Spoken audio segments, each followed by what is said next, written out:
Okay, I'd like to call to order this Thursday, January 6th, 2022 meeting of the Springfield Historical Commission. And given the current state of things, I don't think we'll be getting to live meetings as quickly as we might have thought. So in order to enable the municipal government to continue its important work during the COVID-19 pandemic, while assuring both city employees and citizens can satisfy CDC social distancing guidelines, the city of Springfield will provide public notice that will conduct hearings utilizing remote technology. Copies of said petition, text, and maps may be requested by email or phone. Email should be directed to the Office of Planning and Economic Development at AALEN@springfieldcityhall.com or by calling 413-787-6020. To view the public hearing, it's recorded. You can play it on the Focus Springfield Community TV website. Public comment will be taken in two segments. The first comment period will take place prior to meeting discussion. The second public comment period will take place after the meeting, remain open for 24 hours after the meeting. To provide for public comment in writing, mail Springfield Historic Commission, 70 Tapley Street, Springfield, Mass. 01104, or email Allen, AALLEN, at springfieldcityhall.com. And to provide for public comment by voicemail, the number is 413-750-3223. Messages received be played at the Historical Commission hearing or at the continued hearing date. All commenters should state their name, address, and company or organization affiliation in addition to the items their comments pertain to. Voice messages received 24 hours before the hearing will be put in the record during the public hearing, and comments after the meeting will be entered at the continued date for the hearing. Voice messages are limited to 2 minutes. To request a reasonable accommodation or language service, please call 413-787-6020.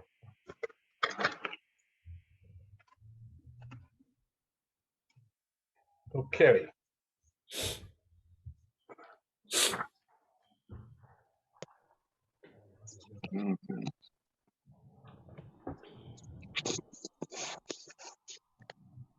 So for those of you who have not, most of the names here are familiar with, if you've never been to one of the meetings, we are a quorum of the commission, not a quorum of those present. So any given petition needs 4 votes to pass, regardless of the number of commissioners that are here.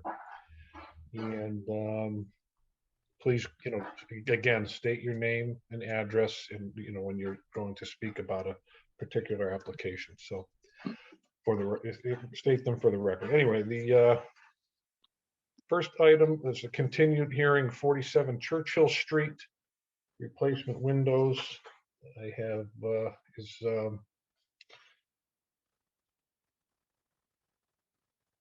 Permission Anderson window. Someone here to speak on the 47 Churchill Street? Yes, Jamie Moore from Renewal by Anderson. Okay, thank you. This is an application for certificate of appropriateness. 47 Churchill Street, replace 6 double hung Fibrex windows with no grills.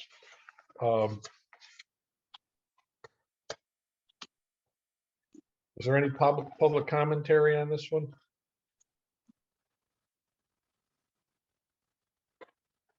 No? Okay.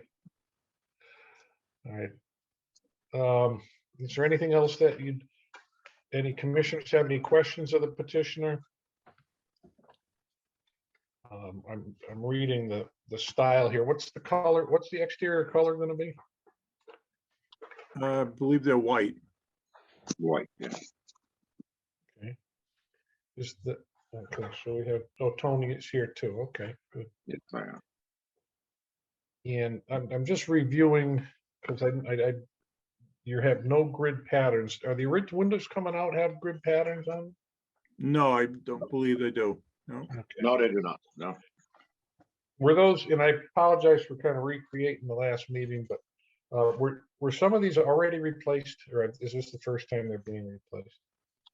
First time they're being replaced. Okay. And there's no grid pattern. Okay. I just can't read. I have this stuff in front of me, but it's too little for me to read. So just give me a second. Any commissioners have any questions?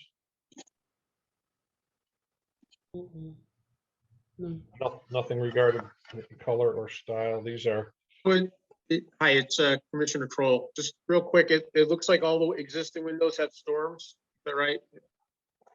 Right. And the existing windows look dark to me. Are they white as well? Because they look like, or maybe it's the storms that are shading it. No, I believe they're white. I think the storms is just shading them.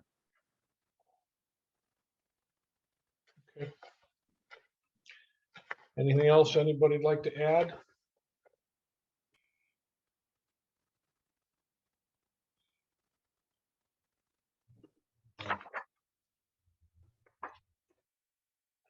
No other questions, no comments, nothing else to add. I'd entertain a motion to accept the application for certificate of appropriateness at 47 Churchill Street, Springfield, for the replacement of 6 windows with double hung Fibrix windows without grills. So moved. For a second, Second. any discussion on the motion? Are these windows on the approved list or the historic commission list for windows that we've done before or that have been approved in the past? Who was here from Anderson? Jamie, Oh, Jamie. Jamie, do you have any knowledge of whether these were accepted windows in the past? I don't find them on the window list. I didn't see them either. I know you have accepted them in the past. I can't recall the address, but they were in slight view in the rear of the home, like on the side of the house, and you did approve them. Okay. That was probably like 4 years ago. Yeah. But it's the same size window. Yes, they're Is- inserts. Yep. They're Same inserts. size. Is the bottom sash actually, is it going into, Channeled frame. say that again, Alan? The channeled frame, is that what you're referring to? Yeah, or is it fitting on, is it closing on the sill? No, our frames are very narrow, the 5X window, so Right. it will sit on that sill. They're only like, you can only see like a half an inch on the bottom of that window. They're not up like a vinyl window. Okay, all right. They're made the degree of the sill, that's what they're made at. So it just fits right in on that Okay. sill. They're not up. And do any commissioners have any issues with the color? No, I'm good. Okay. Anyway, any other discussion on the motion? Hearing none, let me call the vote.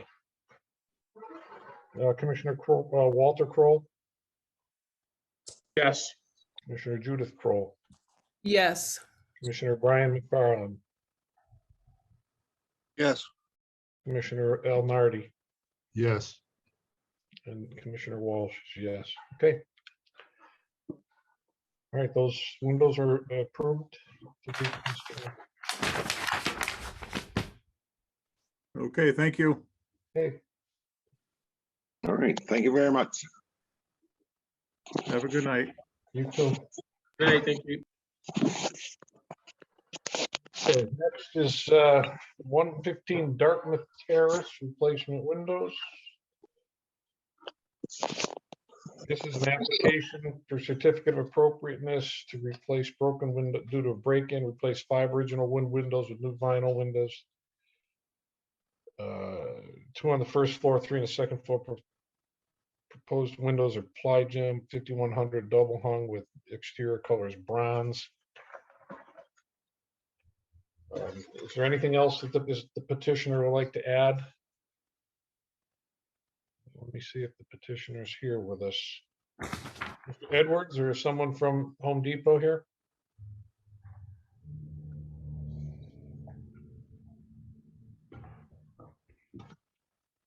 Nobody here for 115 Dartmouth? All right, we'll have to come back to that.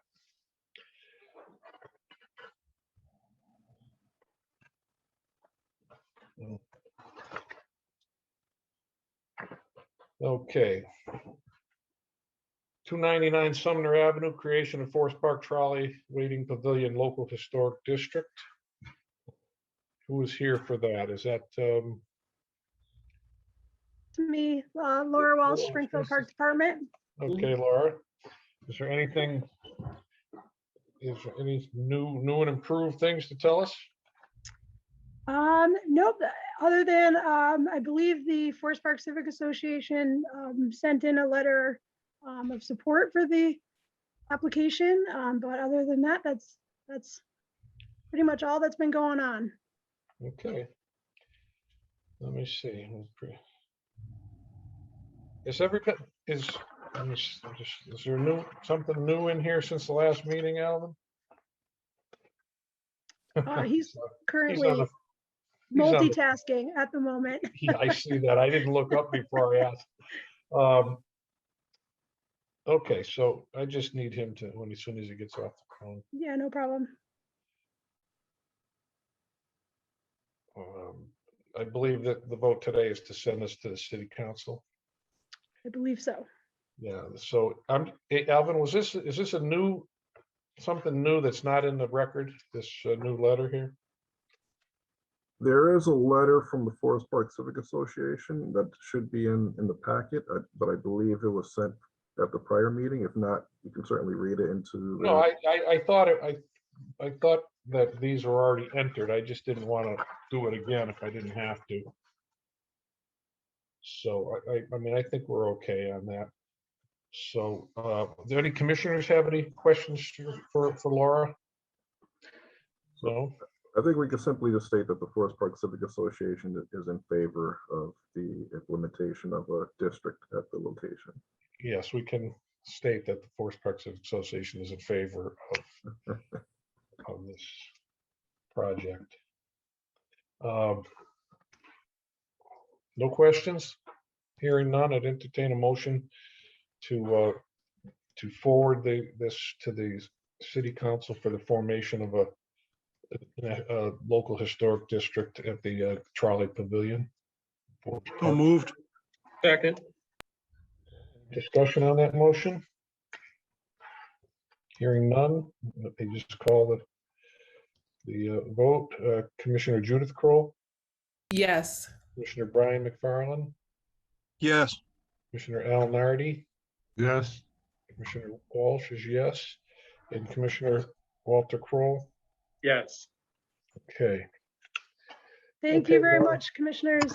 Oh, you're very welcome. We appreciate your support. Look forward to seeing it done. Yes, me too. Thank you very much. And thank you, Alvin, for all your help. You're welcome. Good luck with the rest of the meeting. Thanks, Laura. Thank you. Were you able to reach them, Alvin? I did.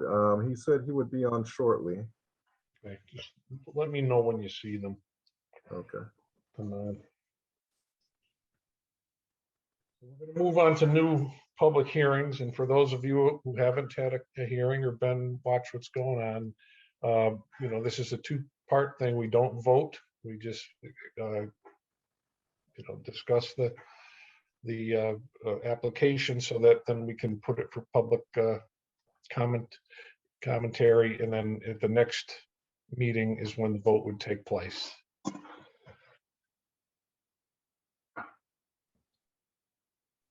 Oops, let's see what I got here.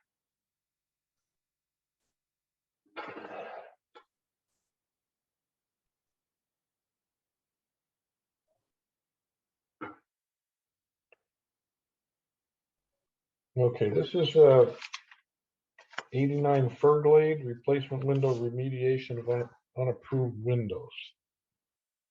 Application for certificate of appropriateness. Who's here to represent 89 Ferglade? I am Joe Eady. Okay, Joe. Okay, could you just tell us what is happening? Well, the commissioners came out, I think maybe about a month and a half ago, Yep, maybe a little bit more. yeah, a little more. but And they we- gave me, yeah, somewhere around there. And you guys gave me 45 days, which I ran over. And I'm glad that someone suggested that I needed more time, because I did need more time to get it all together. Yep, So I finally got the two quotes that I gave to Alvin, and I submitted them to see where we are, to see if those were appropriate for use. okay, it's the 1000 series single hung insert, equal sash, no flange with exterior accessory, black exterior frame, black exterior sash panel.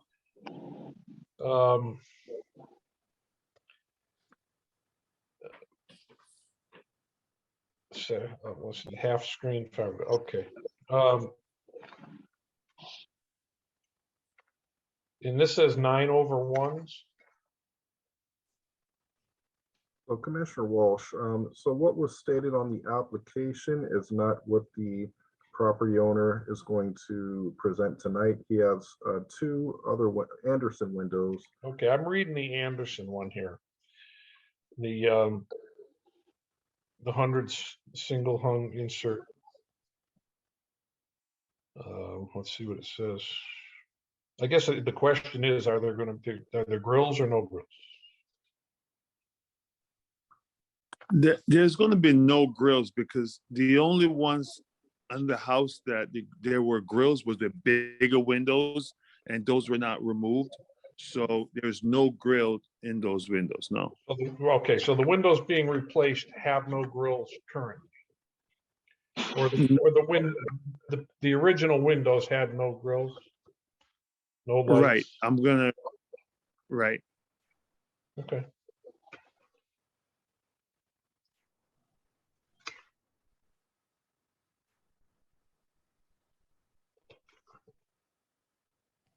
Okay.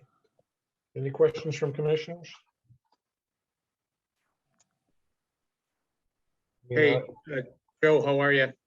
Hi, how are you? Good, thanks. So just to confirm, these are black in color?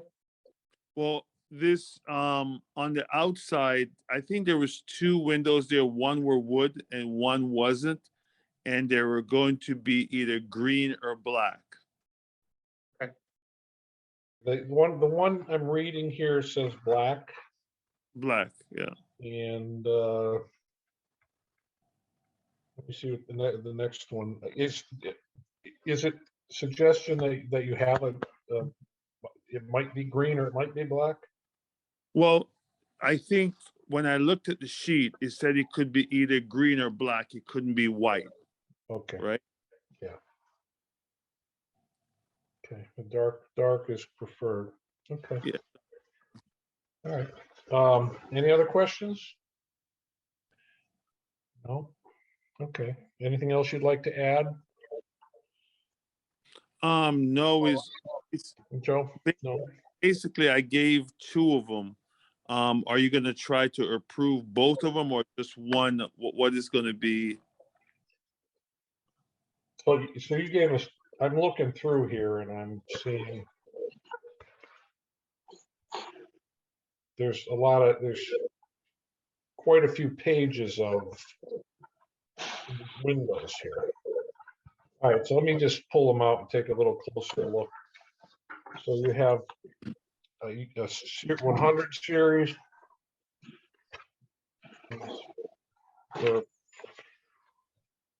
Oh, I see. Then there's like 4 of them that are 100 series. Let's see what the other one are. Okay, then the next ones are 400 series double hung insert, equal sash, black exterior frame, black exterior sash panel, pine with unfinished interior. Oh,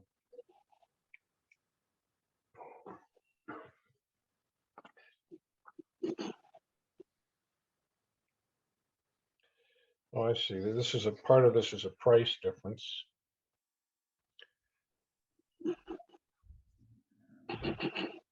Well, what I can't tell from this is that is the size of the frames relative to the original. Let me see what it says.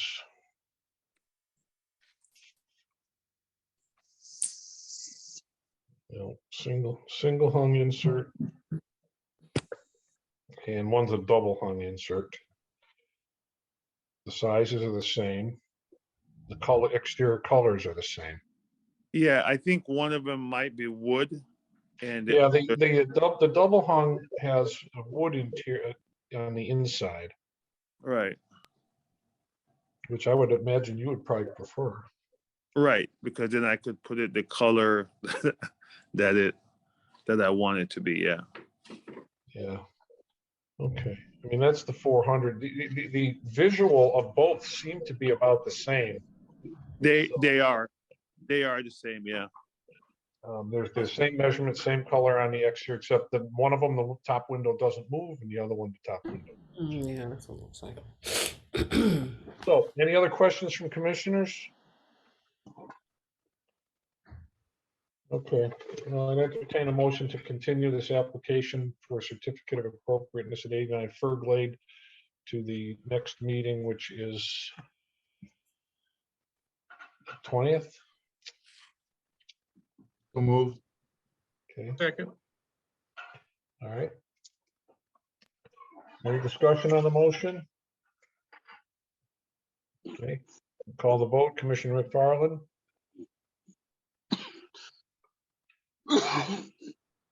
Yes. okay, Commissioner Nardi, Yes. Commissioner Walsh is yes, Commissioner Walter Kroll, yes. and Commissioner Judith Kroll. Yes. Okay. So let's continue to the next meeting to allow for public commentary.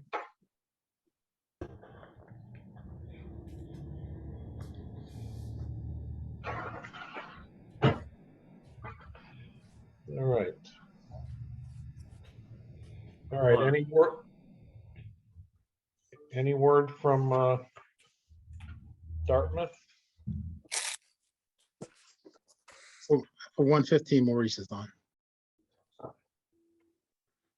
Okay, I'm gonna go back to 115. This is a continued hearing, Yeah. an application for certificate of appropriateness, replace broken windows with new vinyl windows. Bronze, ply gem double hung with bronze. Okay.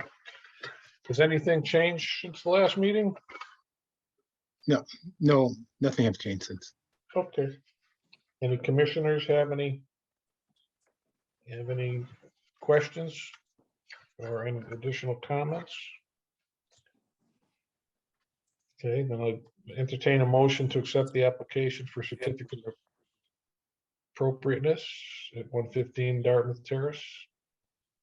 So moved. Okay, You want to leave? Second. okay, second, thank you, Judy. Yes. Any discussion on this? Leave meeting. Color, I think that we discussed the color of the original, and I think we were okay with the color. Yeah. And I think we were okay with the style. It had, can't remember if we talked about, these didn't have lights either, correct?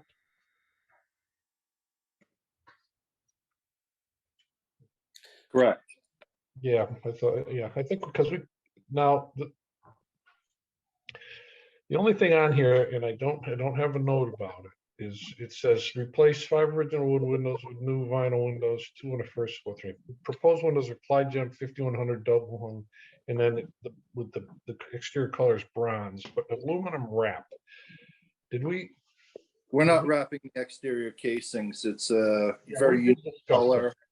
Yeah, we discussed that in the last meeting. Okay, just want to make sure that I thought we covered that. I just want to make sure that this motion does not include the approval of aluminum wrap. Right, right. He's got a very unusual amber yellow color that he wants to keep, so. Okay. And, Okay. Sorry, the Discussion. gentleman with the iPad, can you just identify yourself for the My name record? is Ron Engelbrecht. I'm the territorial supervisor for Home Depot Home Services. Excellent, thank you. Okay, any other discussion on that motion? Mhm. Okay, we'll call the vote on this.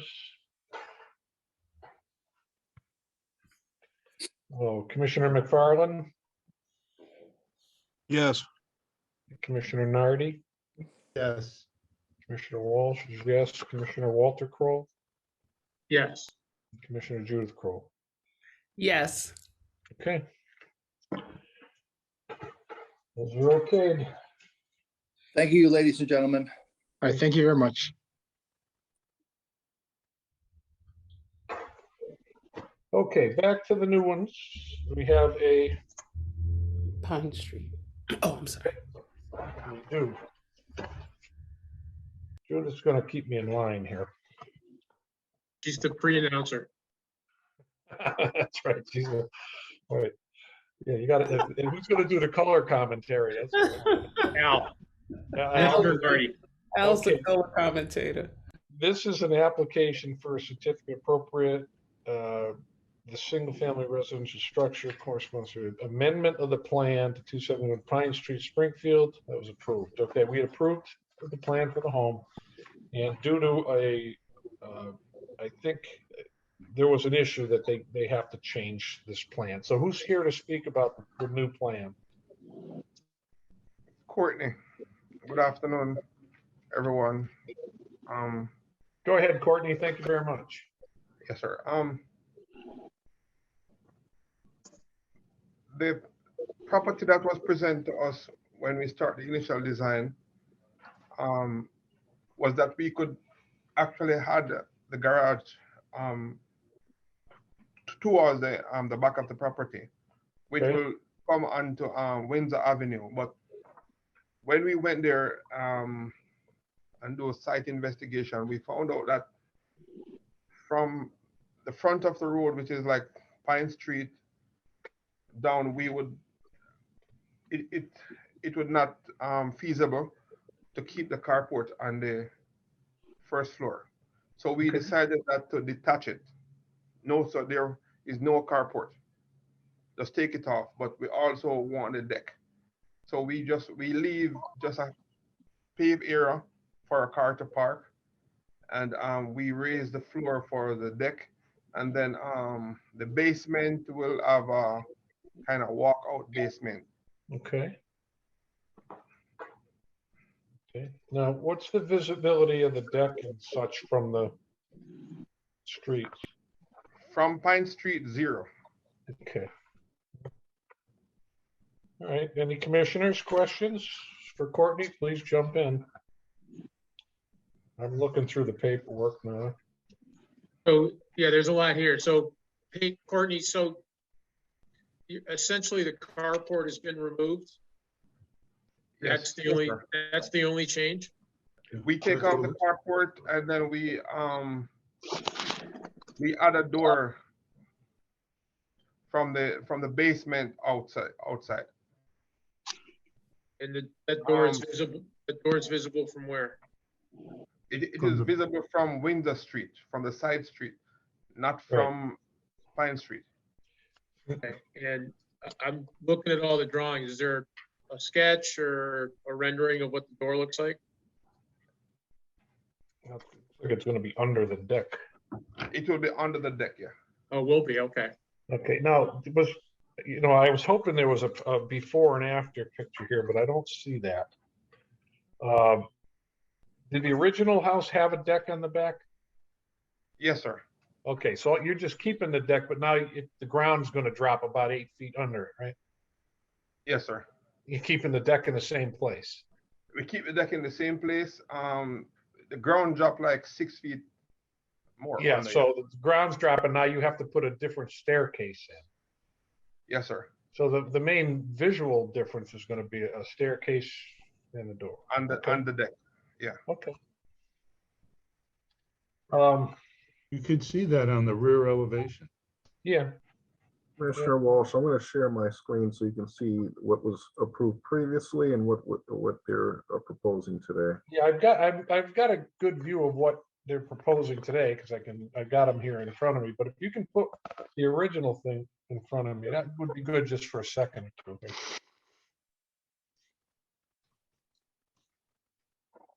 Can you guys see this? This is the original plan here. Yeah, So this is the previous garage, rear garage, and then the rear porch. right, the rear kind of deck was hiding behind the garage Yes, a bit, okay. All right, so the garage goes and we add a staircase. Essentially.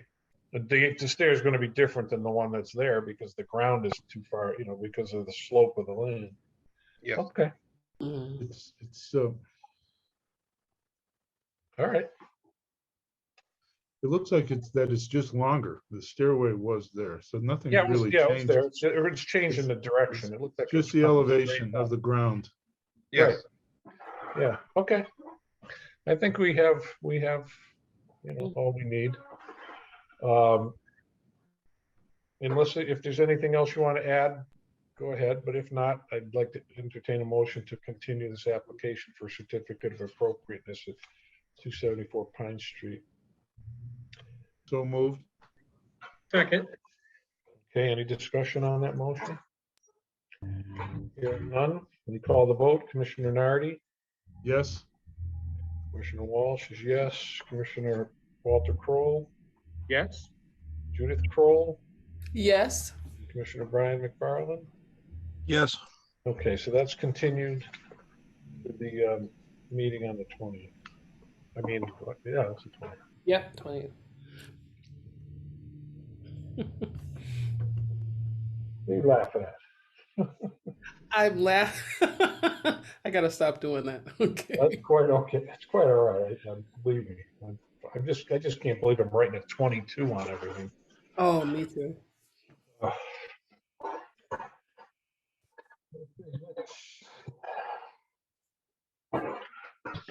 Okay. 281 State Street, replacement wood to vinyl and do-lead all exterior wood features. This is an application for certificate of appropriate lead abatement. Quote, we're replacing all windows in the building. We'd like to wood to vinyl. Same number of panes and matching colors. Commissioner Walsh, we do have a letter for this one, but I'll wait for the petitioner to render their petition. Okay, I have the letter here, so who's speaking for 281 State Street? Yeah, myself. Okay, go ahead, George. The people who bought the building are in the process of converting it to a child daycare center. Yep. And in order to have a child daycare center, you have to have a lead-free building, a lead certificate. And they have well, they're in the process of, I mean, they've contracted me. We're in the process of trying to get through that project, which would involve replacing the vinyl windows, and on the exterior would be just a matter of cleaning up any loose paint. There were some windowsills and some other things that would be scraped to bare wood and then repainted the same color. And any defective wood or anything else would be replaced to the same stature as what's there. Okay.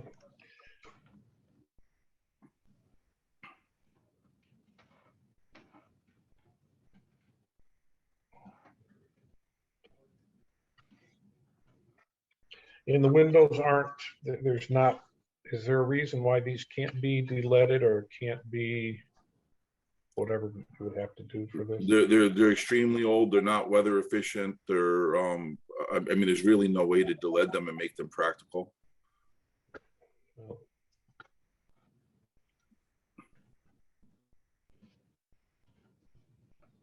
And I see there's a listing of a couple different colors here. What did I see? Colors. At some time or another, there were a few of them on the back of the building that were replaced, and they are like a dark bronze. Yeah. What color is the most visible of the windows? Like some of them are bronze and some of them are dark green. Okay. And the proposal is for which color? Bronze. Okay.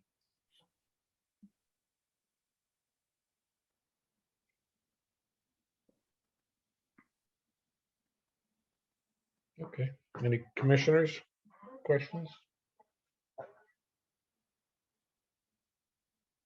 George, so none of the exterior cornices or wood details on the outside of the buildings, none of those go away? Well, I mean, anything the way the lead laws are written, the only thing that needs to be scraped to bare wood and repainted would be window sills or railing caps. Any other components just need to be made intact and repainted. Okay. I'm very familiar with all of the lead laws. Well, I didn't understand your question, sir. Yeah, no, I'm sorry. I just visually, just from the street, like on the outside, cornices and the pillars and any of the detail that you see from the street, around the windowsills, the moldings themselves, the sashes. So other than the windows themselves of the exterior, nothing's going to be removed. No. I mean, I'm looking at when I look at this cutaway picture of the type of window, the standard PVC, it's all vinyl. It takes away, the size, and it's not the one criteria this particular window doesn't meet is the fit to the windowsill. Have you looked at any other models that are already acceptable? I mean, the color, I like if you're gonna have the same exterior grids and the color, that's a lot of the hurdle that we have to overcome here. But that particular style of window, just judging from the picture in this, in the application here, is not one that would normally be acceptable, just by the. But I know they make them so that they fit better to the windowsill. But anyway, that's my thought.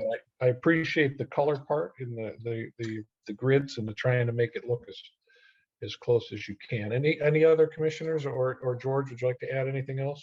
I mean, those were the windows that were approved and used in the high profile project over on the corner of Randolph and Forest Park Ave that community development ran in their promotional ads, as well as the one that one of the city projects used on 128, 130 Mulberry Street, which I think is all over their Facebook page and everything else that we just finished. Okay, well, maybe they are. I'm just saying, I'm looking at this cutaway drawing and it doesn't look. Well, I don't know what the cutaway showing or not showing. Yeah, so I understand. I'm looking at it going, because it's one of the, it just looks like a regular vinyl window with fat frames and fat, sashes of lots of vinyl everywhere. And down at the bottom, like it's, instead of fitting tight to the sill, it looks like it's fat, that's all.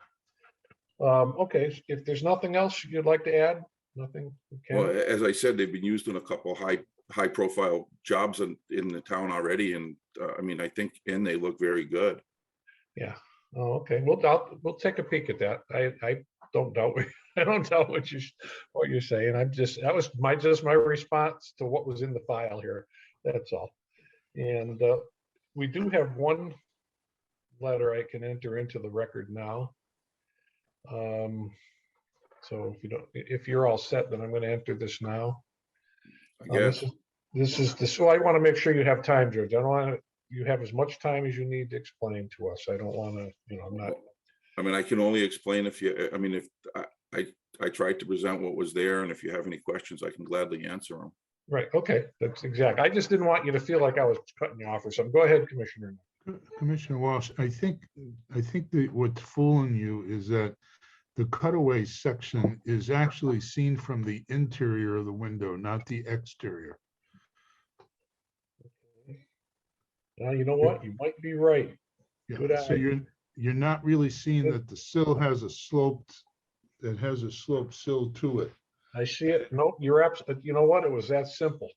Right, and Appreciate sometimes those exterior sills have a secondary sill that sort of fits into it that covers the remainder of the area of the sill. Right. So that's what you're looking for. You just don't happen to see it there. Okay. No, I'm glad. That's just what I want. You pointed that out. I see it. I look at it now and I can see what you're saying. Right. So what could help you? What could help you is to request the exterior view, and that would help you. Yeah. Okay. Well, all right, I appreciate that. Okay, Al. Okay, let me read this into the record. This is a commentary dated December 23rd, 2021. Dear members of Springfield Historic Commission, I would like to write in strong opposition to the replacement of windows at 281 State Street. I was a member of the Springfield Historic Commission when the property last petitioned to replace windows. At that time, we recognized that the original windows at 281 State Street are a paramount defining characteristic of its architecture. This magnificent property built in 1851 would lose significant historical character if the appearance of its windows were altered in any way. We were extremely strict when we received the previous owner's petition and rejected the change because the application requested replacement windows that were not precisely the same design as the existing windows. If I recall, the grids were going to be wider and the lower rail of the sash was going to be thinner. In response to that rejection, the property owner restored the original windows. After that restoration, to allow the replacement of these windows with vinyl windows, which are tremendously inappropriate for this property, would be an extreme derogation to the historic district. Sincerely, Ralph Slate, 270 Long Hill Street, Springfield, Mass. Okay. Well, this is, I'll entertain a motion to continue to the January 20th meeting to allow for public commentary. Is there a second? Second. Okay. Any discussion on the motion to continue? All right, let me call the vote. Commissioner Walsh is yes. Commissioner Walter Kroll, Yes. Commissioner Judith Kroll, Yes. Commissioner Brian McFarland, Yes. Commissioner Al Nardi. yes. Okay, so we've continued that to the next meeting. Side comment? Go ahead, Al. It might behoove the owner to bring something to compare it, what the existing window looks like now with the width of the muttons or the grills, as some people call them, and an exterior view of the new, so you can see the differences between the sizes. That would help a lot. Okay. No, thank you, Al, for pointing that out. Yeah. Okay. All right, let's see. Next.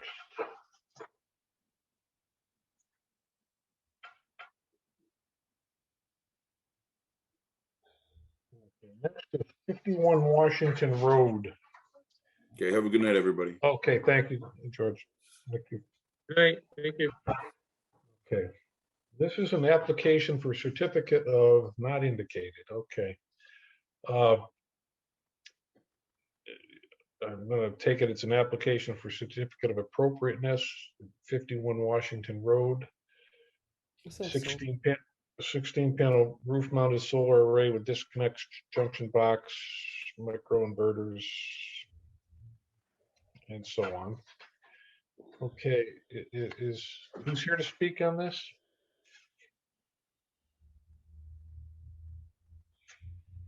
Is someone here for the 51 Washington Road?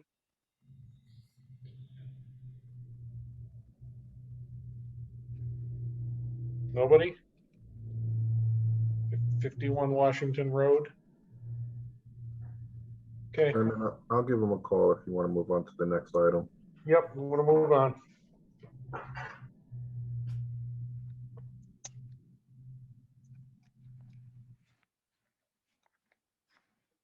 Is 117, 123 Westminster construction, new single car garage. This is an application for certificate of appropriateness, 123 Westminster Street, Springfield, Mass. Build a single car garage.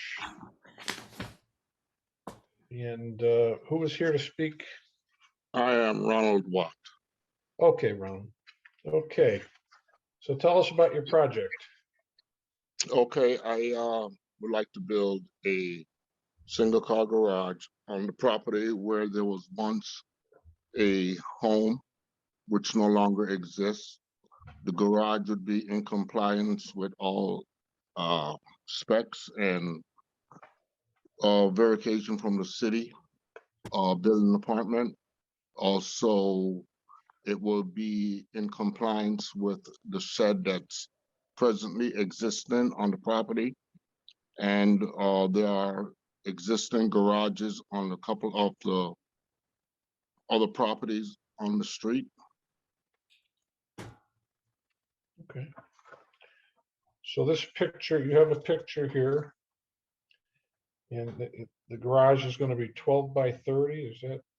Yes, Okay, so this picture that's here isn't actually a picture of what this garage is gonna look like. I don't think that Yes. doesn't look like that doesn't look like a 12 by 30. no, but It might be 12 by 20. That's a 12 by 20, but I'm gonna make it a 12 by 30. Okay.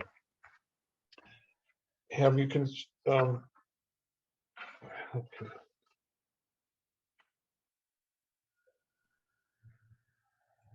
All right. Any commissioners have questions for Mr. Watt? Have you considered any of the features of the garage to duplicate past historic features of garages from, when the house was newer? I have not seen any garage that from back when there was a house on the property.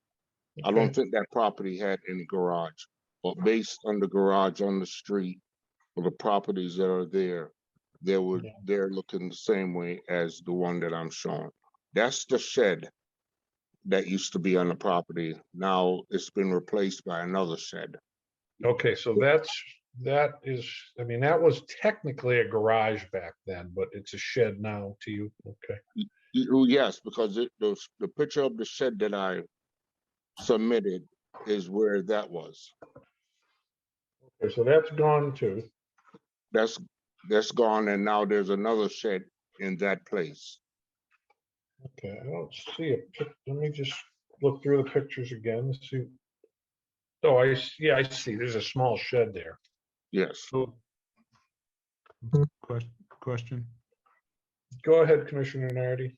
So this photograph of something being offered by Stolz Fuss Structures. Yes. With the slide up garage door, and it looks like texture 111 exterior with the vertical battens. Is that what you propose? No, it's going to be vinyl like the shed that's there now. And so will it be clapboard? No, it won't be clapboard. It'll be vinyl. But so it'll be vertical battens like we see here? No, it won't be board and batten. It won't be cedar. It'll be vinyl siding, horizontal. Horizontal, yeah, it's still a clapboard style, but it's horizontal and it's vinyl. And Yes. you still have the door on the side and the windows and everything that we're looking at on this On photograph. the other side, the windows will be on my property side instead of the neighbors having the beauty of the door and the windows. Right. And will it still have these little 45 cutoffs on the top of the, sort of looks like a country western, it's kind of a top for the door. Is that what you're planning? I am not set on the type of door yet. I will check with yeah, it's going to be a regular sliding door. I don't know if that design will have that design or if it'll just be square across. Yeah, so the reason why I'm asking the questions, because we're gonna have to vote as to what you're really planning to put there. So this photograph is not really what you're planning, because this is vertical, not horizontal. Right. So it would be helpful if you can get something together that shows us what it looks like. Okay. Because I think what some of us are doing is we're looking at the old shed, what you call the shed was a garage. And we're seeing, oh, that was appropriate back then because it matched the house and so forth. So that's why I'm saying if you put together something that shows what you're really planning to put there, it would really help.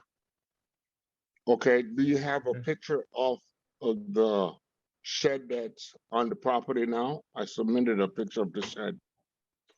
Do you have that, Alvin? Not sure I have that in the file. It's in the packet as well. It's in the packet. Okay. You just almost set it up. Okay. The one with the driveway? No, it's just a shed. Just a shed? I'm looking.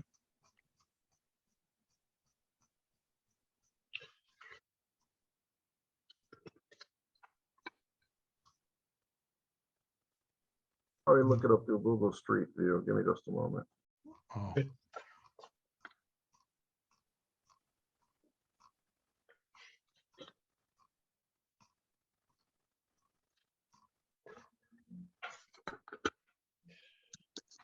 So you have another kind of rendering here of the plot plan, and this shows the garage on a separate lot. But is that correct? No, that's 123. That's the vacant lot.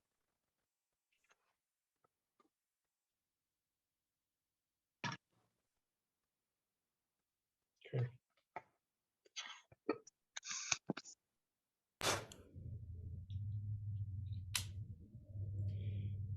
Yeah, the only picture I have a picture here, but you can see a shed behind a couple of cars. It just looks like a small shed. And Yeah, that looks like a tiny little thing. So where's the garage going to go relative to this now? It's gonna go right there where you see all that lawn. Not right there, over on the lawn. Okay. Right- And the garage right door, is the garage door is going to be facing where that car is, or facing The the garage door is gonna be facing where the car is. Okay. Okay. So, all right. so something that actually shows that would really make it easy to vote. Well, it's and since you're just having a new one built, you want to try to incorporate some of the historical characteristics of your own house. Of course. And the garage doors, they do have a lot of different doors you can get that would mimic what might have been there before. But I think I need a little bit more information. So I know other commissioners are. So if in the next meeting, if you can bring us, a little different rendering or very actually a more specific design, what it's a rendering of what it's really going to look like there and what the door would be and things like that, then we'd be able to more easily, have a vote. Okay. But in the meantime, I think you know what we're talking about. So I'm going to. Mr. Watt, just a quick question. Have you checked with the building department to see what the setbacks are? There may be some rules for zoning as to how far up you can put that garage. Yes, I had spoken with one of the building inspector, and based on that there was a full house on that property before, there would be no problem putting a 12 by 30 on the lot, which will keep in the other property line in retrospect to maybe 10 feet away from the property of the house beside it. But would it be forward of the front foundation line of the existing structures on either side? Excuse me? Would it be forward of the front foundation line of either structure, either 117 Westminster, which is your house, or the next neighboring house? Would it be forward of the front foundation line? Yeah, he means the would it front- be closer to the street?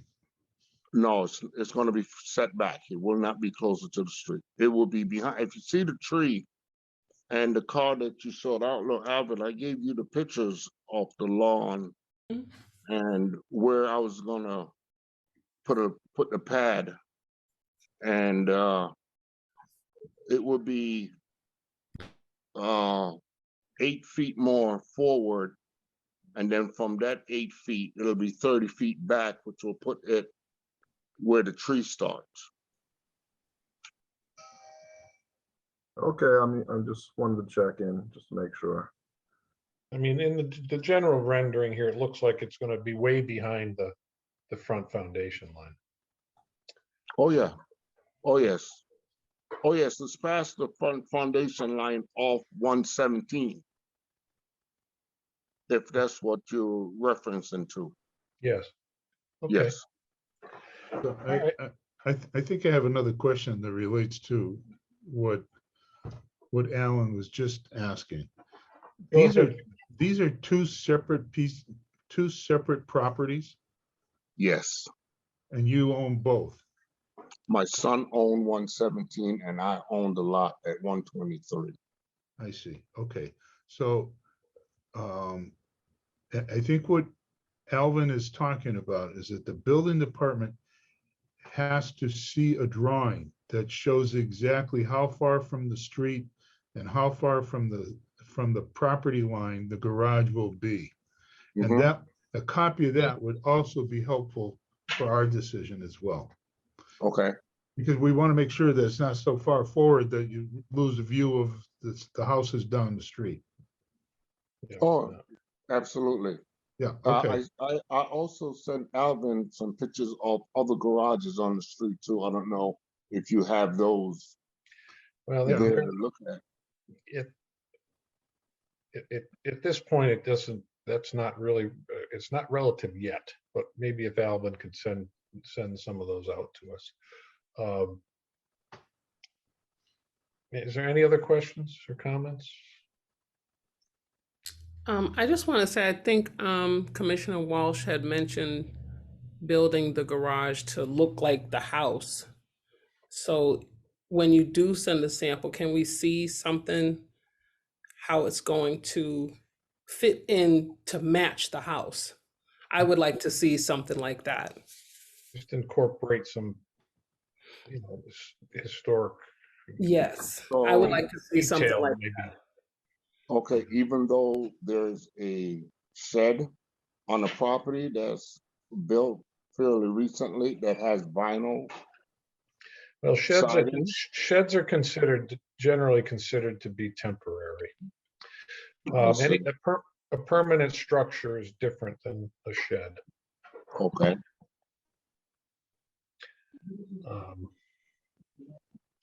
okay. All right. So you're looking for something that's going to match the property beside it, Well, because this is a separate property. well, and of course, you've talked to planning and you've talked to the city about whether you can, and they said you can put that garage on there just as a single Yeah. building on that property, right? Okay. Because I wasn't even sure if they would let you do that, but no, it's just if it's going to be coupled with the house next door, you want it to have some of the historical features of the house next door. You want, the corner boards and things like that. You want them to be at least mimicking in some way. It's just somehow, instead of just putting a garage there with vinyl siding, you want to try to do something that mimics the historical street that you're on. Okay. Just keep that in mind, and I mean, the picture of the one you put in here, I'd personally have a hard time if that was it. I'd have a hard time approving it because of partly because of it's more of a country garage, and the garage door it doesn't even try to mimic historic, and the roof line is fairly shallow. But the one you're putting there is going to be a much bigger structure. Yes. So yeah, I think the commissioner that suggested that we should have a better rendering and more detail. I think we just work on that for us, and whatever you Will can do. bring to the next meeting would be great. Okay, absolutely. Okay. So did I already get that motion? So moved. Okay. Second. Okay, second. So the motion's been made to continue the application for certificate appropriate 123 Westminster to the January 20th meeting. So let me call the vote. Commissioner Walter Crowe. Yes. Commissioner Judith Crowe. Yes. Commissioner Brian McFarland. Yes. Commissioner Al Marty. Yes. Commissioner Walsh is yes. So that's continued to the next meeting. All righty, thank you. Okay, thank you.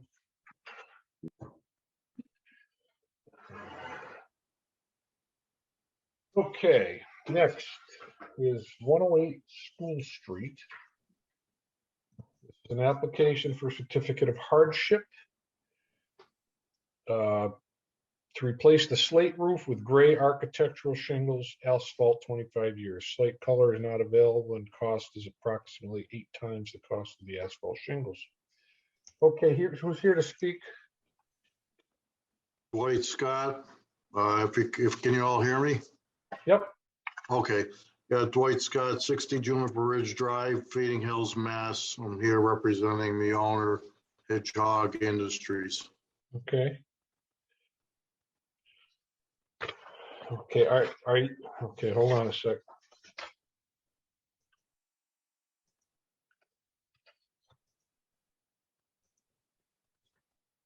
Well, Commissioner Walsh, the property owner, I guess the lead representative of Hedgehog is Mike Saricchio. He Yeah. said that he would not be on the call tonight. However, I stated to him that he could have a representative, but I would just need something stating that, you know, whomever could speak on his behalf. I didn't receive a letter. You didn't receive it. That's what I'm going. That's exactly what I'm looking for right now, the permission to speak in his behalf.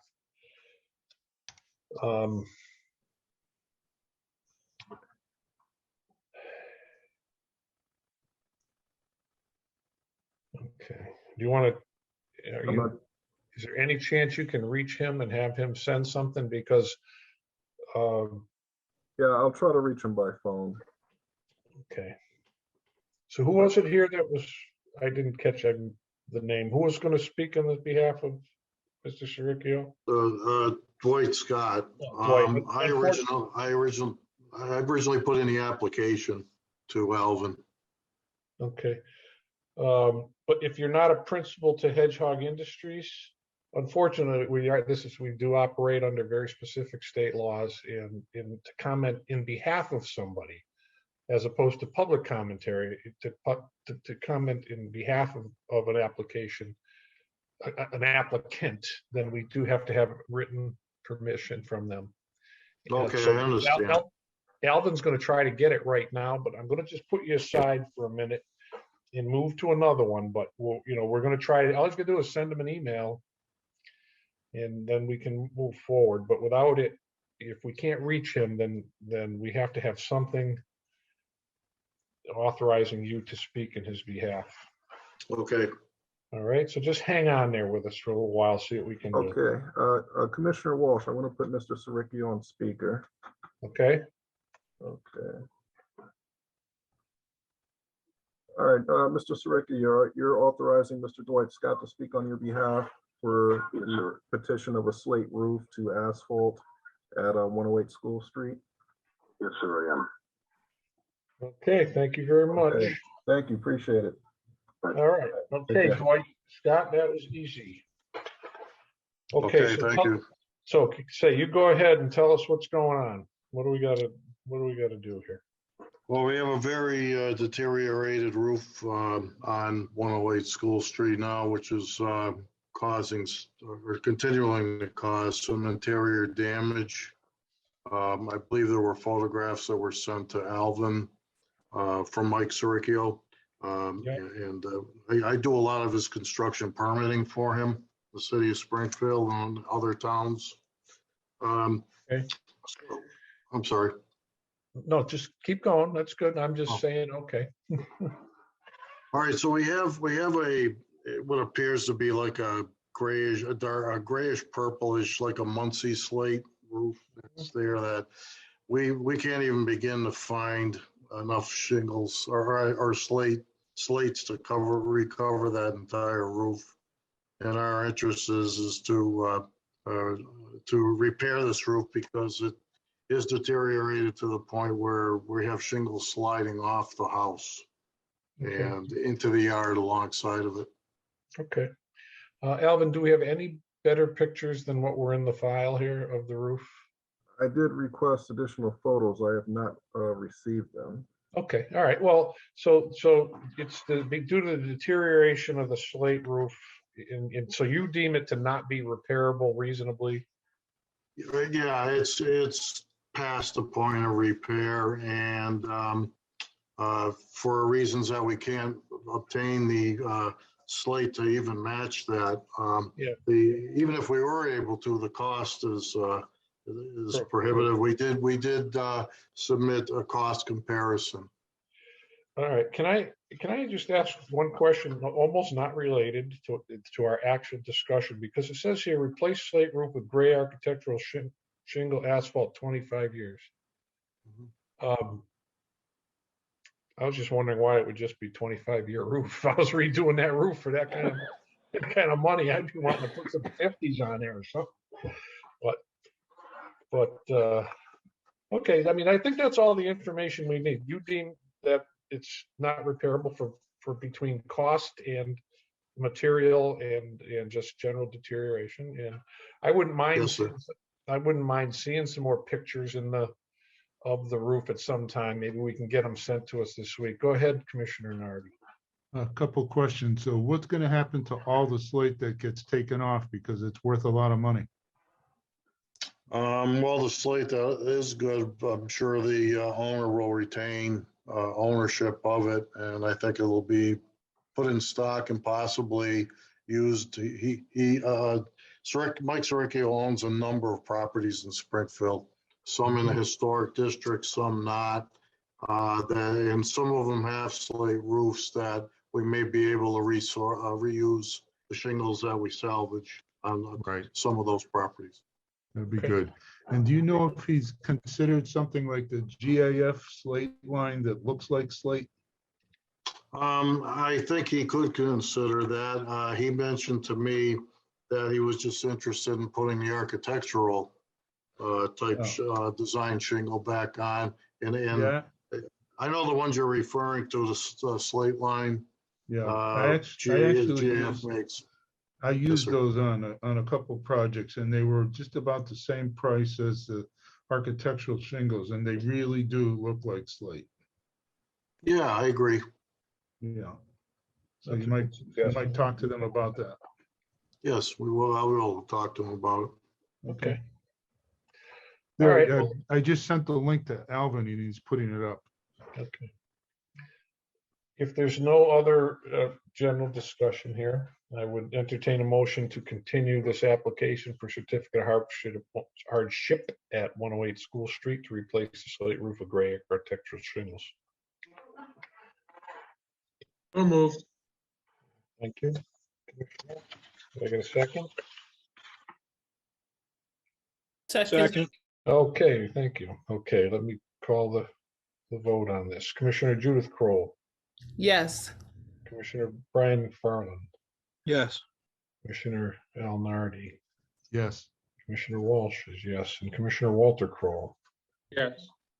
Okay. All right, well, so I look into, the potential of the more slate-like things, and we've continued it to the next meeting on the 20th. All right, thank you, commissioners. Thank you.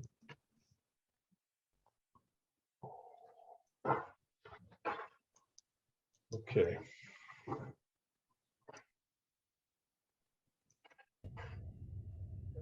Now we have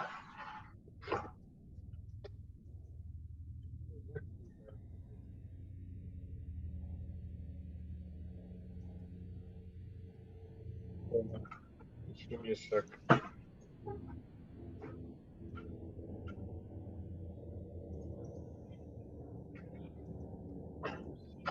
Okay, we have it's 111 Dartmouth Terrace.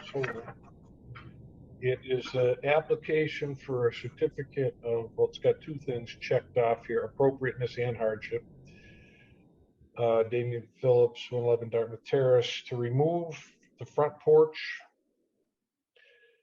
replacement in, I'm not sure what he's saying here, our front porch replacement of front porch with slightly new design to square off the porch corners and square off the second floor walkout porch. Okay, is Damian on with us? He is here. This is Attorney Tyson Hentz. I represent Mr. Phillips as well. Okay, thank you, Attorney Tyson. Okay, Mr. Phillips, if you just I'm like here to as well. tell us what the project is. I'm looking at some renderings here, but tell us Okay, what you plan to do. Well, we have to go over a bunch of things. Okay. We have to talk about if the porch gets removed and gets rebuilt, are you going to allow the slate to be replaced with architectural shingles to match the rest of the roof on the house? Okay. That's going to be one issue. Okay. The second issue is going to be the handrails on the front of the porch. Currently, they're at 23 inches tall. City code is 34 to 38 inches. We need to know who's going to take precedence. Is it going to be city code or is it going to be historic renovation? Okay. Let me, and I apologize for this. Those are, if they're not in this application in front of the commission, we as a commissioners can't discuss or, whatever. It has to be in the application. It has to be, discussed in an open meeting concept, which is what we do here, and subject to public commentary. However, it's, some of the things in general, we can speak in generalities about the railing height. A historic district railing height is usually the acceptable, what the railing height was, not what the code is. That's an exception to the code rule, but it has to be it has to be historic property. And what was your other question about? Speaking generally, replacing the slate with regular asphalt, architectural that will match the house. Okay. Well, that's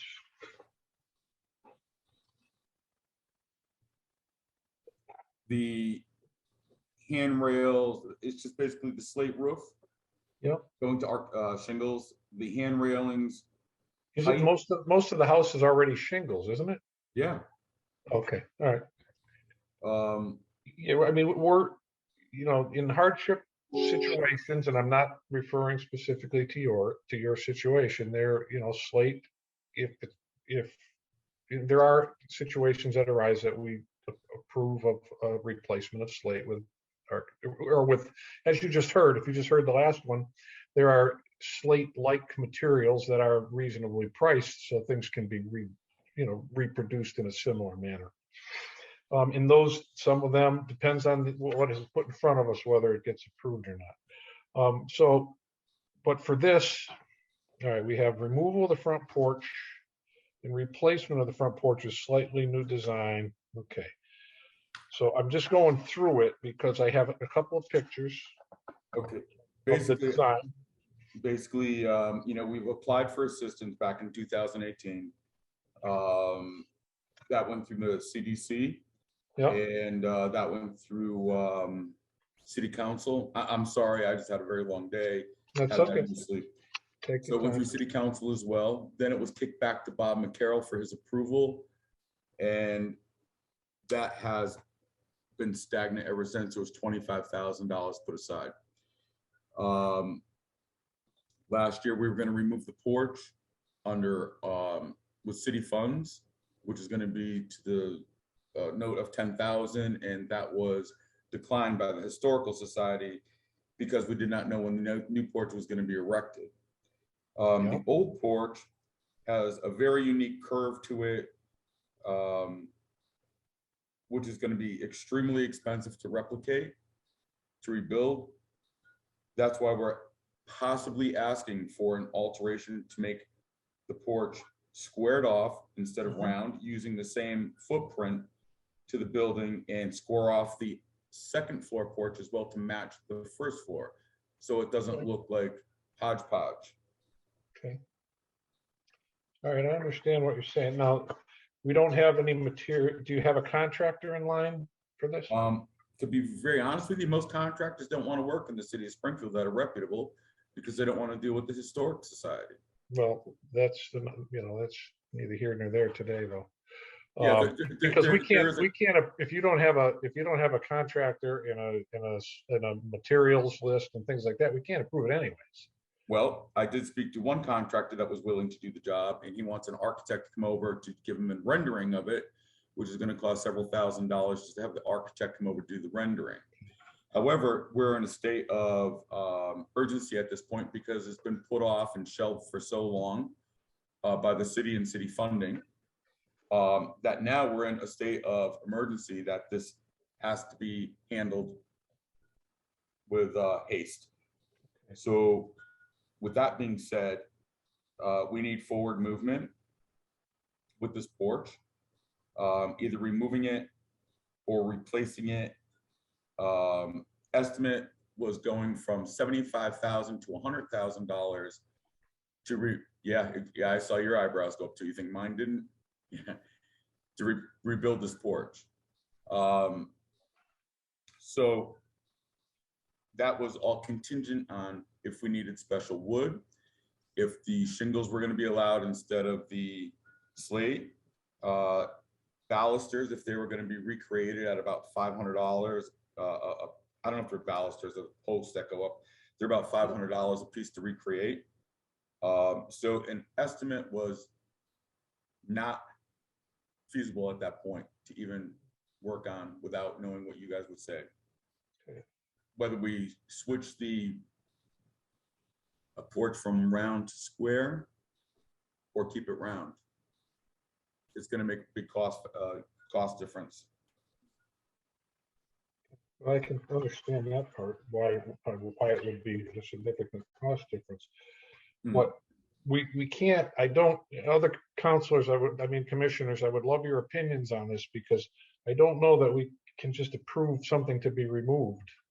Our position is usually what's the plan to replace, what's the material, what's the design, and what's the rendering, as opposed to just remove a porch. Relative to it, to me, everything has to be, we have to see what, if you're going to change a detail for a hardship case, we have to know what it's going to be, what it's going to be made out of, and we have to see that. Go ahead, Commissioner Nardi. With no offense to whoever did the drawing, it really does you a disservice because it does not show that the new design will fit in with the rest of the structure. It's just not drawn in a way to show you that. So whoever you get to do the drawing would be very, very important in your application, because you're asking for approval to replace something that's extremely significant. You know, this is a very unusual porch, so it makes it very significant to the historic district.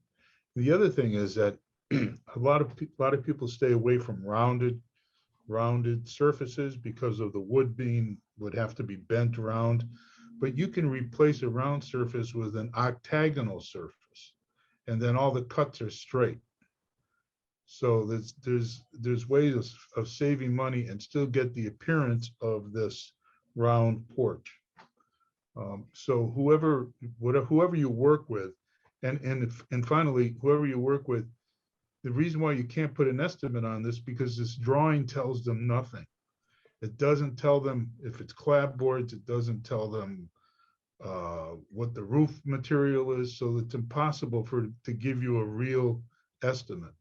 It's somebody's just throwing numbers in the air. They're not really doing you any service. Yeah, the roof is the least of the problem for this rendering. The least of the problem. Yes. And so, I mean, we can continue this. Well, we have to continue it one way or another for public commentary. There's not enough detail for me to vote just to remove a porch and wait to see what's going to happen next.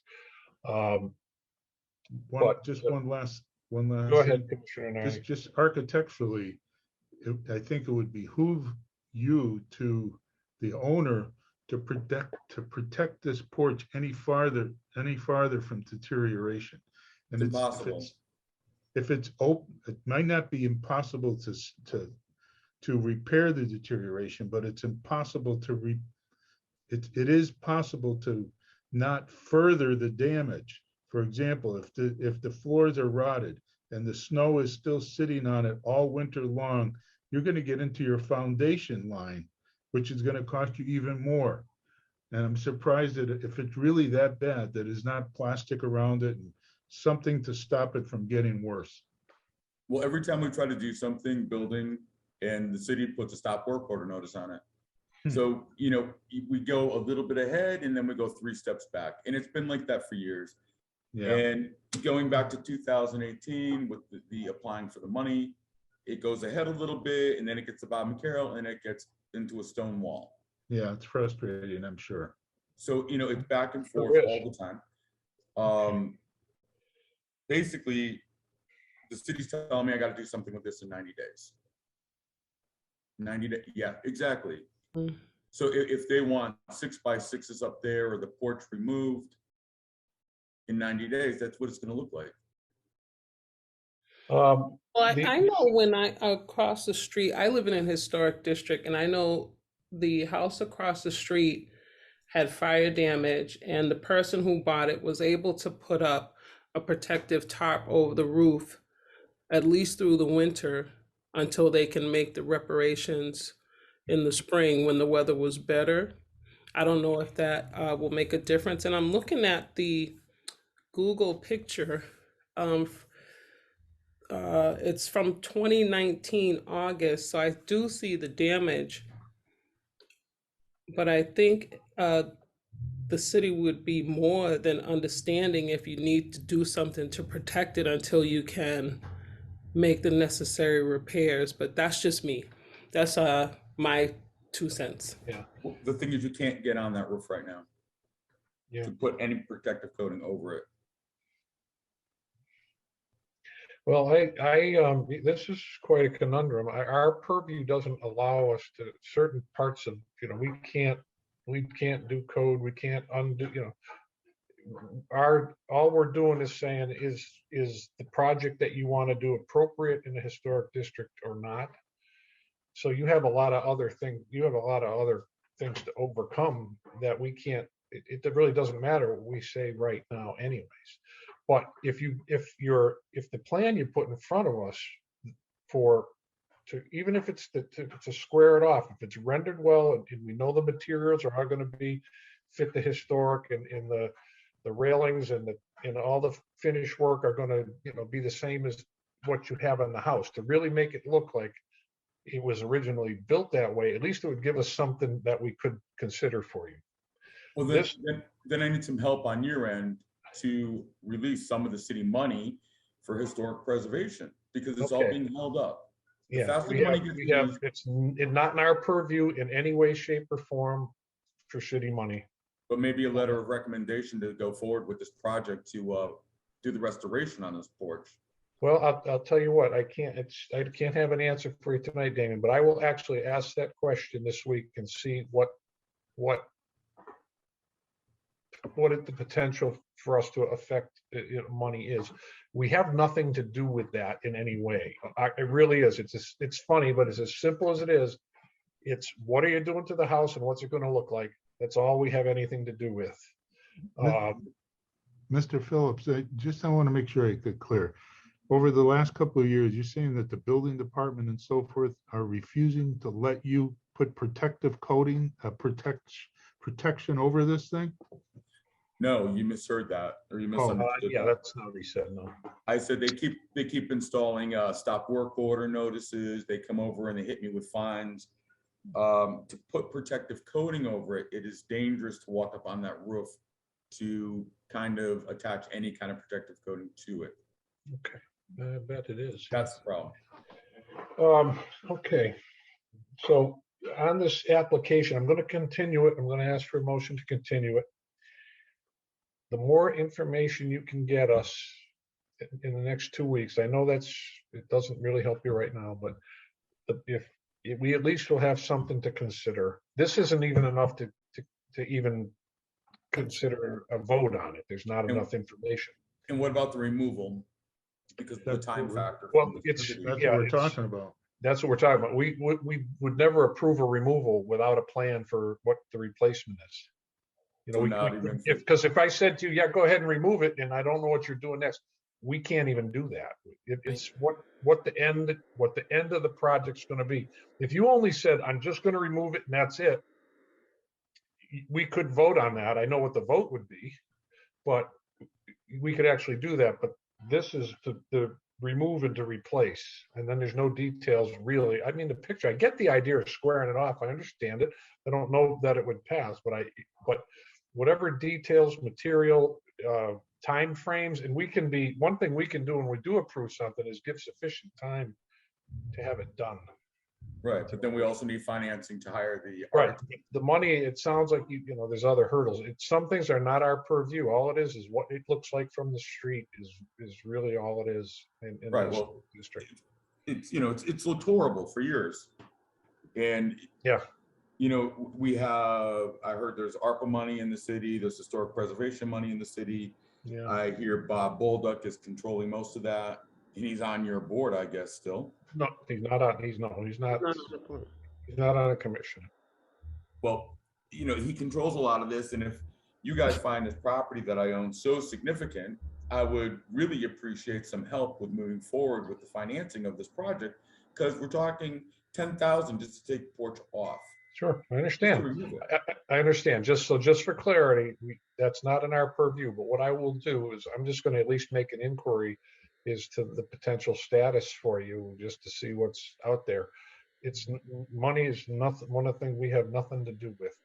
Well, what about a letter of recommendation that would state that this is an important property to the neighborhood? It would be beneficial to the neighborhood if this was recreated historically. I can run that by our council and find out what, there are little things I'm not sure what I can do and what I can't. That happens, so I have no problem asking questions, Amy, because I'd be as happy as you are if we could get this moving forward for you. So, but the bad part is this application, there's really nothing for us to do. I'm going to continue it to hope you can maybe get us more information. And I will just try and make some inquiries about if there's anything that we can know that might help move this along. And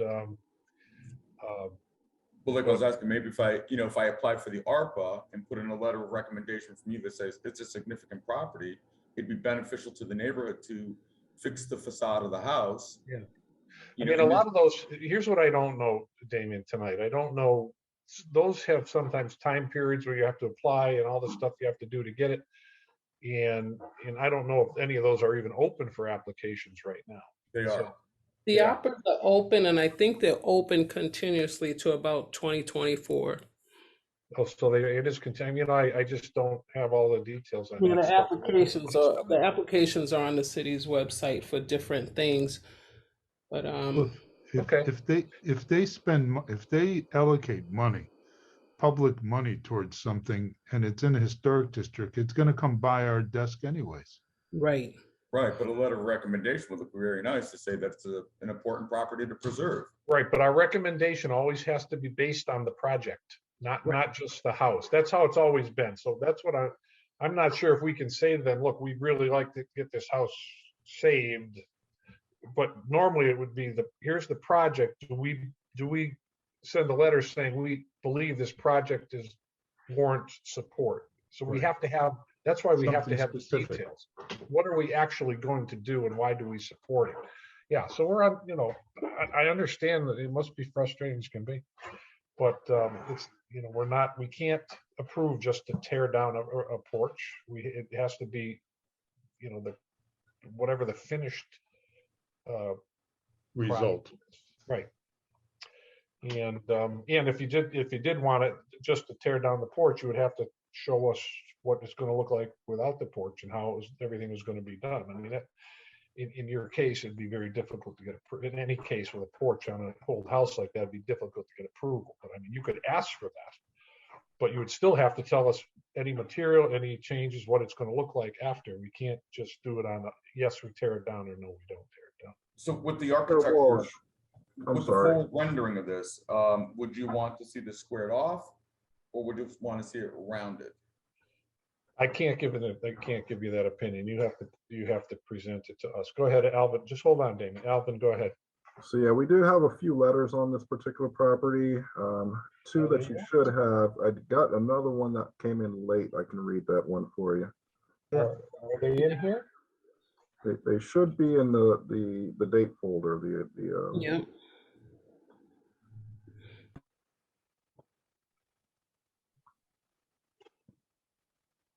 Hold on. Pictures, I got not in the 111 Dartmouth Terrace folder, but the date folder, the meeting folder. oh, the meeting folder, okay.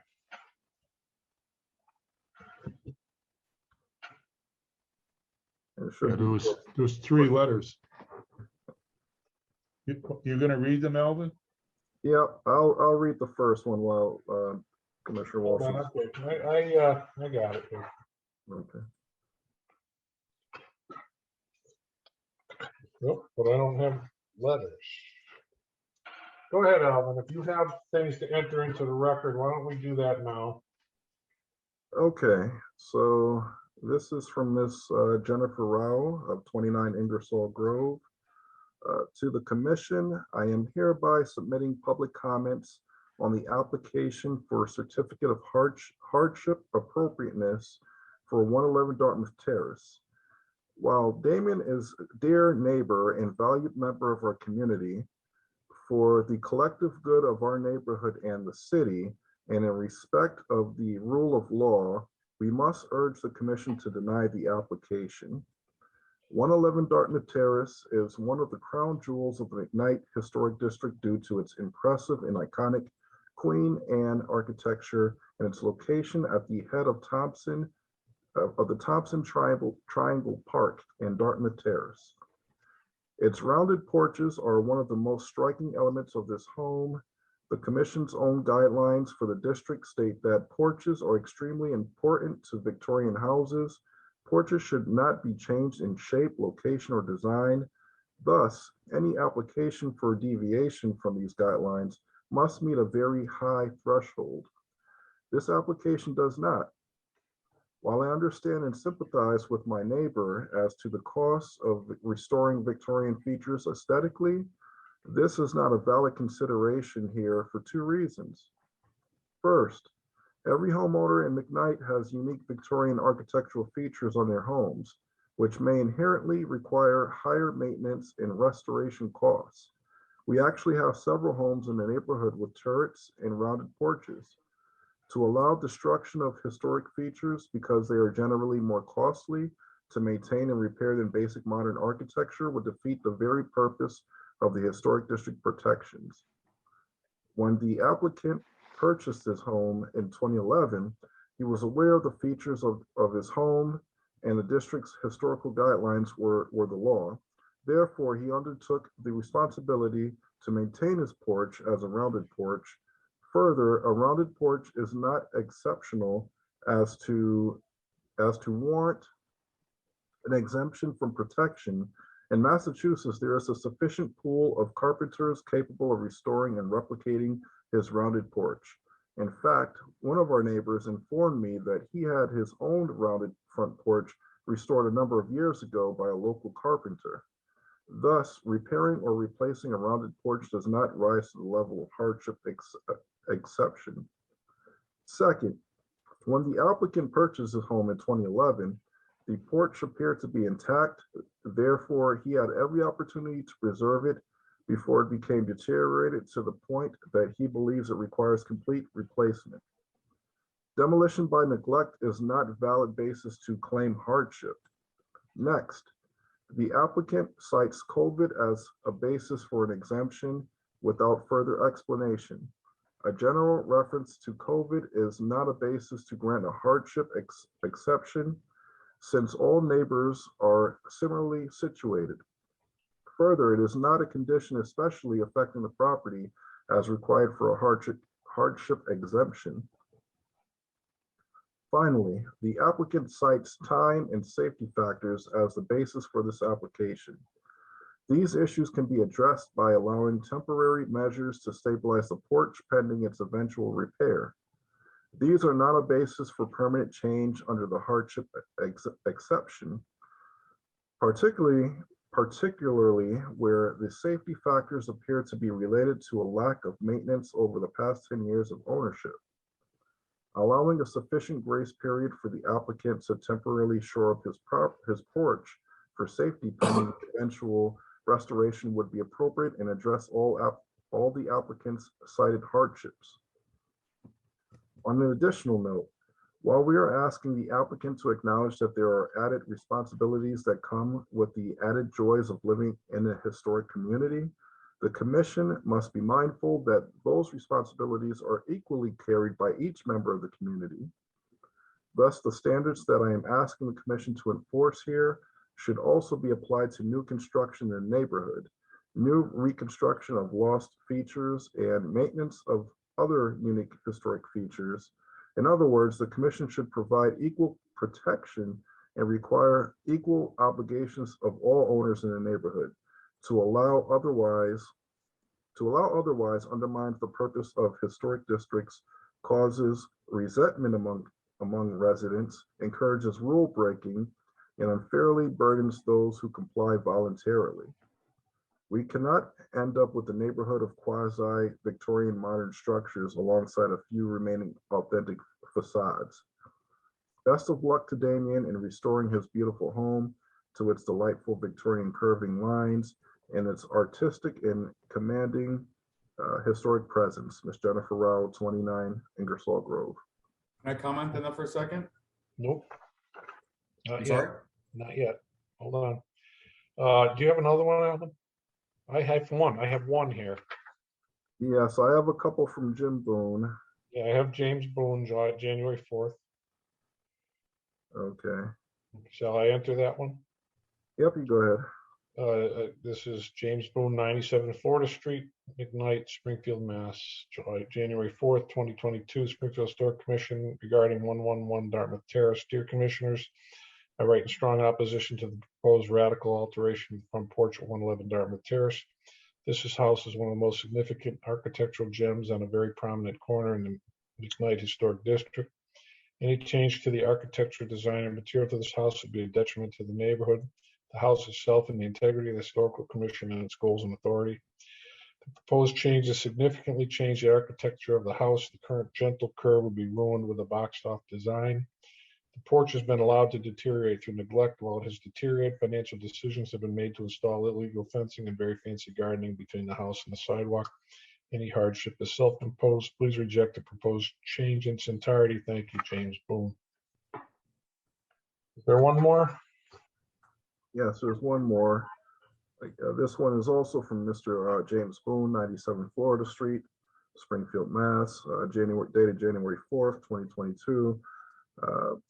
Dear Commissioners, the McKnight Historic District was created and exists to preserve the architectural integrity of the neighborhood. It prevents the destruction of properties and elements of properties that are important to the house and to the overall consistent architectural integrity of the neighborhood. McKnight guidelines state porches are extremely important to Victorian houses. Porches should not be changed in shape, location, or design. They should not be enclosed. Temporary seasonal screens are permissible. The ownership of a home and the maintenance of that home is the responsibility of the owner, be it in a historic district or not. Building codes state that it is the owner's responsibility to maintain structural elements. It is not the government's responsibility to maintain private homes, but to see that they are maintained. This house was purchased very reasonably in 2011. How to maintain and restore a house, as we all know, is a series of choices. One hopes they are prioritized by need. If not, the owner is faced with a problem of their making. The solution of this problem must be dealt with, as we have all had to deal with our problems with our old historic houses.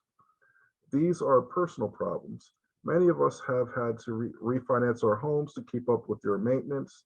This is our responsibility, and we knew it when we bought our houses. The solution that cannot be approved is the destruction, alteration, or removal of this significant porch. The destruction of architectural elements in our historic neighborhood have severe and financial consequences for us all. We have worked too hard in taking care of our properties to allow significant property to distract from our overall value and beauty. Neighborhood consistency is the key to neighborhood value. It seems obvious that the removal alteration of the porch from the house would violate all the rules and intent of the Historic Commission in overseeing and protecting our neighborhood. There cannot be demolition, alteration, only restoration. Thank you for your consideration of this, James Boone. Okay. Okay, well, that's, you know, Can I give a quick comment on that?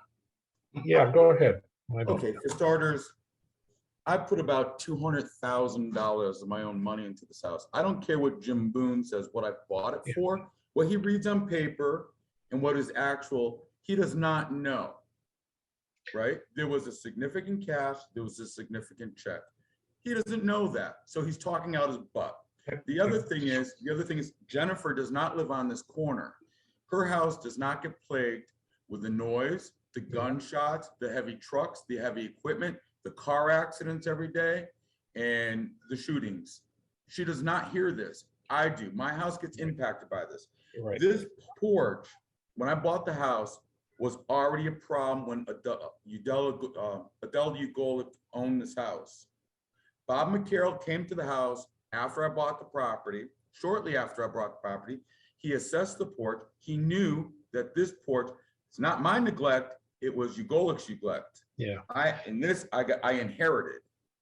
Yeah, I did not let this deteriorate. No, I understand how upset you are by public I don't commentary. like- We have to allow those in. We have to allow public commentary in. If you have supporters, please have them send their public commentary in the next couple days or the next day.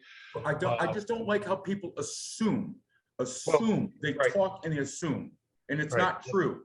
And one of the hard things for me as a chair of the commission to do right now is and I don't mind, I understand it could rile the heck out of you. It does. Because this is not in our purview to deal with that type of thing between you and them or anybody else. And they shouldn't, you know, there's certain things they shouldn't be saying, but we're not allowed to edit the public commentary. And, you know, that's why I try to keep it to exactly what's on the application. I mean, I wanted to give you a chance to say a few things, and just because I wanted to, but the application is all we can deal with, and it has to be a project, and it has to be detailed, and we have to know what it's going to be. And I can't give you an idea. I can't say to you, if you did this, this, or this, I would approve it. We can't do that. You have to present the project to us. I understand the anger, but I also understand the beauty of your home. And the only thing I want to know, just for my own knowledge, is what's happening to money around things like that. And you have the same questions, so I may ask that question. Because of sleep deprivation, I've come up with coronary artery disease, which has impacted me. But they don't know that because they don't ask, they don't talk to me, they don't care to know. So because of not sleeping here thoroughly for 8 hours at any shot, at any day, at any time, I've developed coronary artery disease. Yeah. Now I live on pills with a reduced workload because I can't do it anymore. So if they have all these things to say, maybe they should ask me directly, because I'm gonna die with this. Yeah, well, I don't want you to die with this, but our purview doesn't allow us to do some of we can't answer the questions that you need answered. I would love to have you, get more details to us of what this, a beginning and an end of this project would be. And, I'm not sure who to talk to about the money, because we don't do the money. I kind of stay out of that intentionally as a commissioner of the Historic Commission. I don't want to be the one. I can't be the one telling people they can or cannot get money. So I kind of stay right out of it. But I would love to know if there was some plan to. I would want you to know that you could get money, or that money would be coming your way. I'd be happy to hear that. But with the application the way it is, there's nothing we can do tonight. And if it stays the same way, there will nothing we're going to be able to do 2 weeks from now either. But for now, I've got to continue it to the January 20th meeting. So I'd entertain a motion to continue this application for certificate of appropriateness or / hardship to the January 20th meeting. Thank you. Anybody? So move. Okay, can I get a second? Second, Okay, any discussion? Hearing none, the vote, Commissioner Judith Kroll, Yes. Commissioner Brian McFarland, Yes. Commissioner Al Nardi, yes, Commissioner Walsh is yes, and Commissioner Walter Kroll. Yes. Okay. So we've continued it for 2 weeks, so whatever else you can put together for us, we'll see then. Will do. Thank you. Okay, thanks.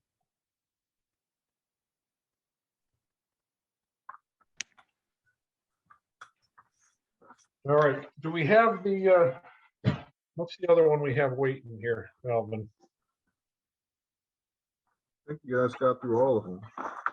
Well, what, did we get Oh, Washington? oh yeah, I'm sorry. You want Washington solar panels? Yeah, so I spoke with the property owner. He's actually at work at the moment, so it doesn't sound like they'll be joining the call. So Okay. that one will have to be continued to the next meeting. Okay, I'd entertain a motion to continue the application. And when you talk to them, he's got to tell us appropriateness or hardship or whatever, it's not on there. Yep. But we'll entertain a motion to continue the application for a certificate at 51 Washington Road for 16 panel roof mounted solar array. So move. Okay, which?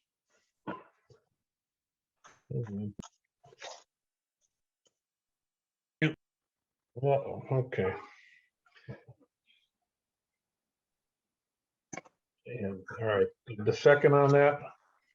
Was there a second? Second. Discussion, hearing none. Let me call the vote. Commissioner Walsh is a yes. Commissioner Nardi, yes, Commissioner McFarland, Yes.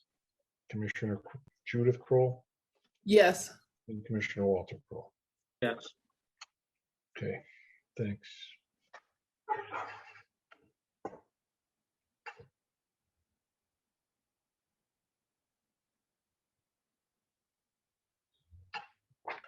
All right. Now that puts us at East Side Thompson Street.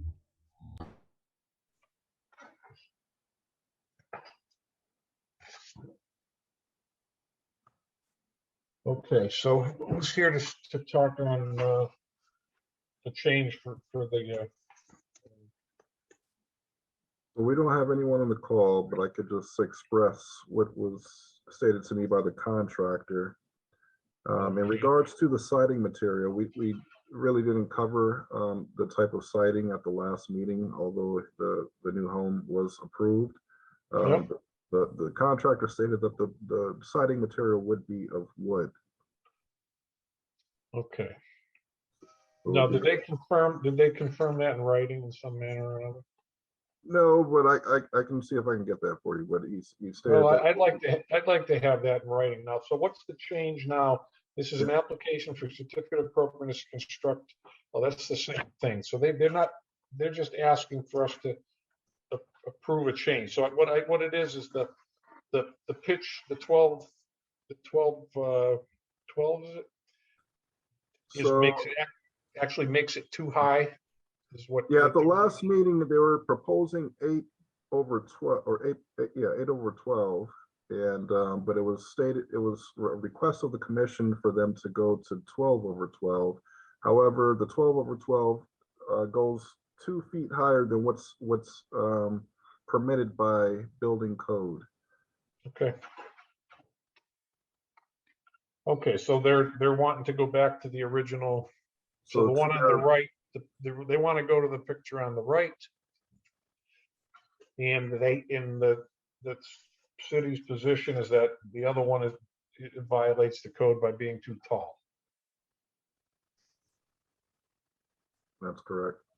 Okay, All right, well, any commissioners have any issues or questions? There's no one here to answer to this, right? No. Okay.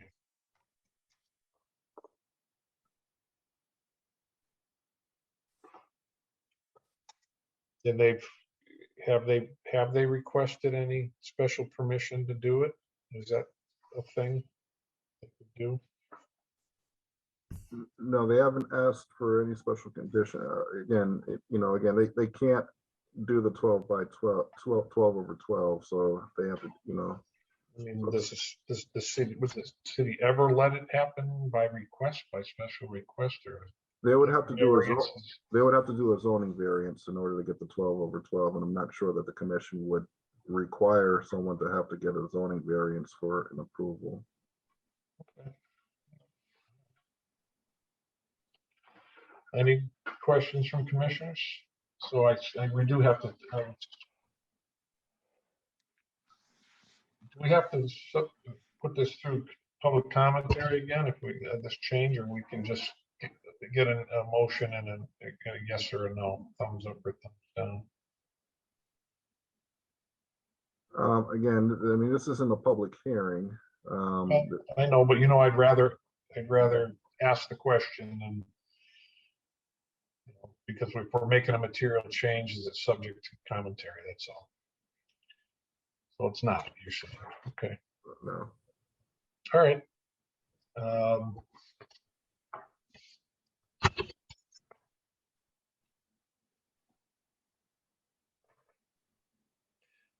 So does anybody want to make a motion relative to this, allowing this change? Or a motion not allowing it, whichever way you want to word the motion. Go ahead.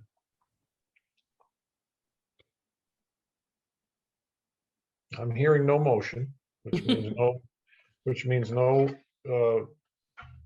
finding will be had tonight.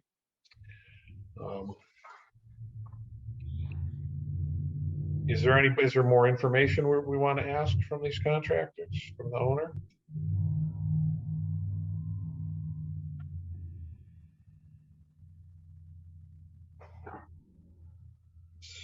Silence. I'm having a hard time finding that information here, so I'm still searching around. Hold on. Well, I remember when we talked about it, when we approved the property, I did some quick math and I thought that the 12-12 pitch would fit. I knew it'd be close. So evidently it's like 2 feet high. And the 8, of course, would then be 2 feet underneath. So, but I personally don't have a problem with the change. I think, it's somebody's got to make a motion, yes or no, and we have a vote. So I don't have it in front of me, but I believe it's 35 feet. They can't exceed 35 feet. Yeah, that's what it was. That's what it was. I'll make that motion for you. The motion is what? To allow what we're looking at on this, if I think I'm looking at the right drawing. Yeah, we just had it up on the screen.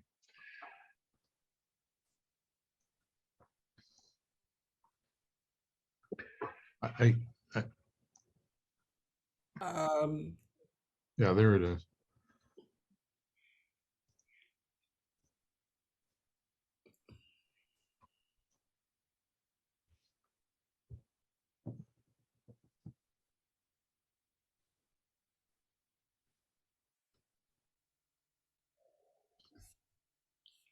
So we were 38. 36. 38. Oh, 38. Okay. 38, yeah. And so they want to come down to whatever that other number is? 32. It's 32.5 and 1/16. Yeah.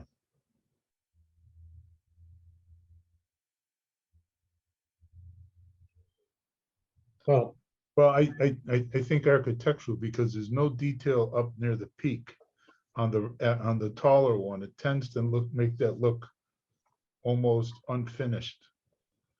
There's no vent or whatever there, or Yeah.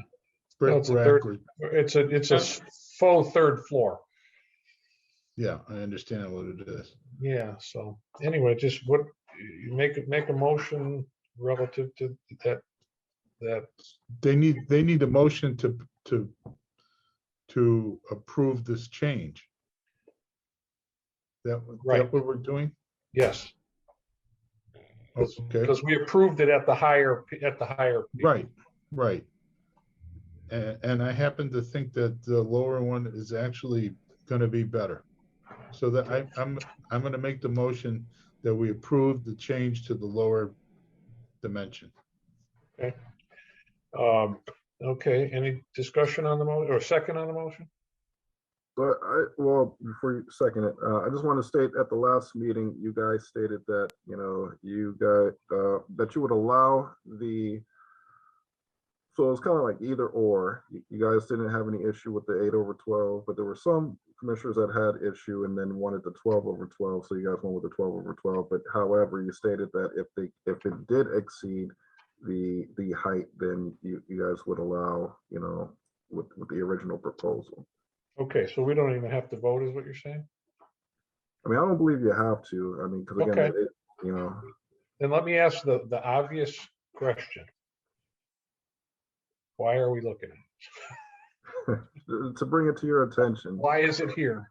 Because there will be folks, I'm sure, in the neighborhood who question, if they don't do the 12/12.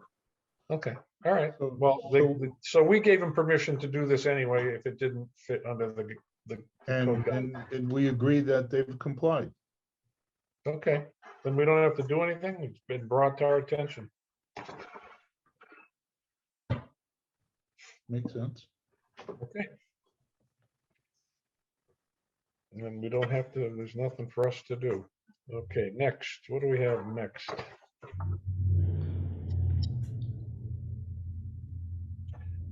This is whoops. File this here.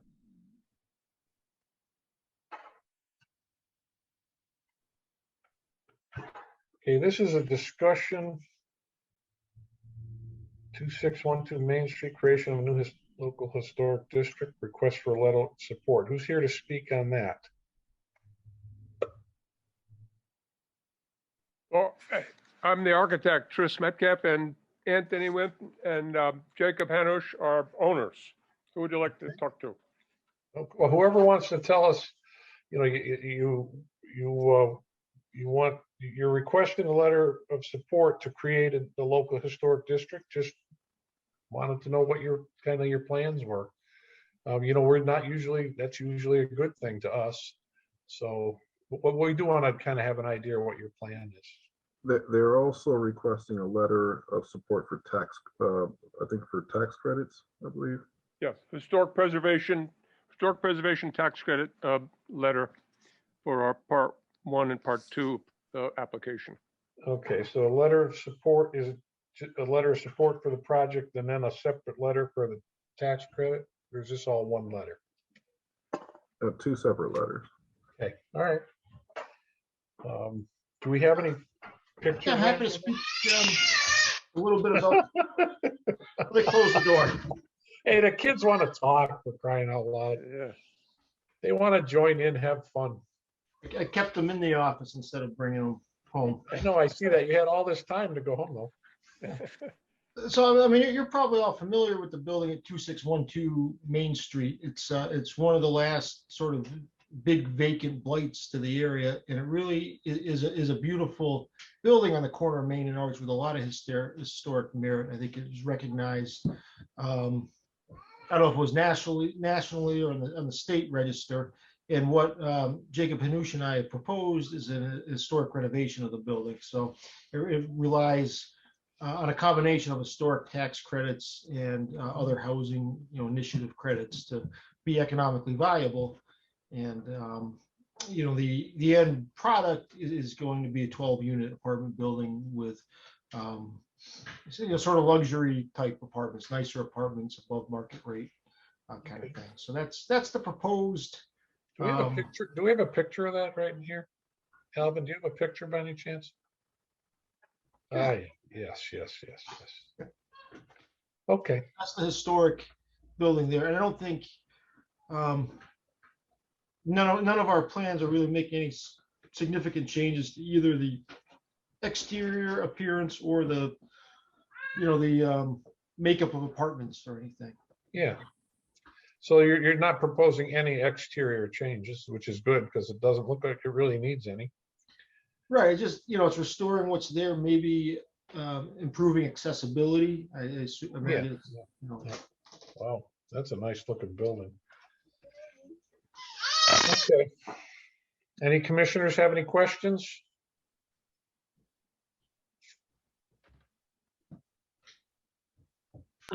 Probably because I'm new. So is this a historic building from the beginning that they want to restore? I don't know. I'm just asking those on the historic commission because I'm not familiar with, I think this is in what, the north end?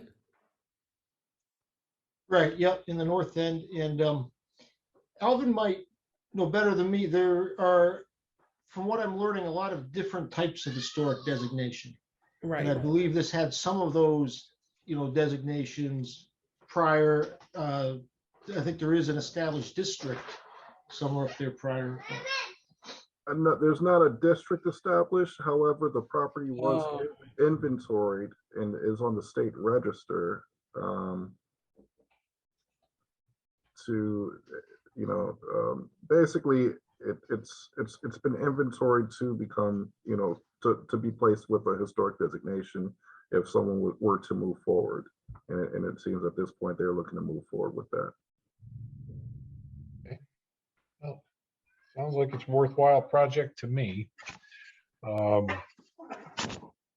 Any other questions or comments from commissioners, please? Okay, so we need a motion to send a letter of support. And then another motion to send a letter supporting a tax credit. And so the first letter would go to the Massachusetts Historical Commission proposing a new district, that you guys are in favor of the proposed new district. okay, who wants to make the motion? Go for it. So moved. I'll second that. Okay. So the motion is to send a letter to the Mass Historic supporting a new single Local historic district. local historic district at 2612 Main Street. That's the motion and seconded? Yes. Okay, any discussion on that motion? Okay, let me take the vote. Commissioner McFarland, Yes. Commissioner Nardi,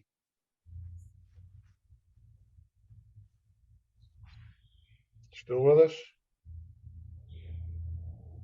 Commissioner Nardi? Shake your head, yes, okay. Yes. Commissioner Walter Kroll? Yes. And Commissioner Judith Kroll. Yes. Okay. And the next motion we need is I don't know how to word this one relative to the tax credit. What words do we need to put in there, Alvin? I believe again that the tax credits would go to Mass Historic. I'm not sure. I think there was somebody on the call, historic preservationist maybe. That may. But nonetheless, I think a letter of support for tax credits. I'm not sure if the petitioner has any more information that they want to provide in regards to that. Chris, are you there? Do you know? if there's Yeah, any- we just need a letter that says that the Springfield Historic Commission supports the Part 1, Part 2 of historic preservation tax credits to preserve the building as is, and it should be pretty simple because we're not Yeah, okay. changing anything, and we're just going to put in windows that have all been removed. Okay.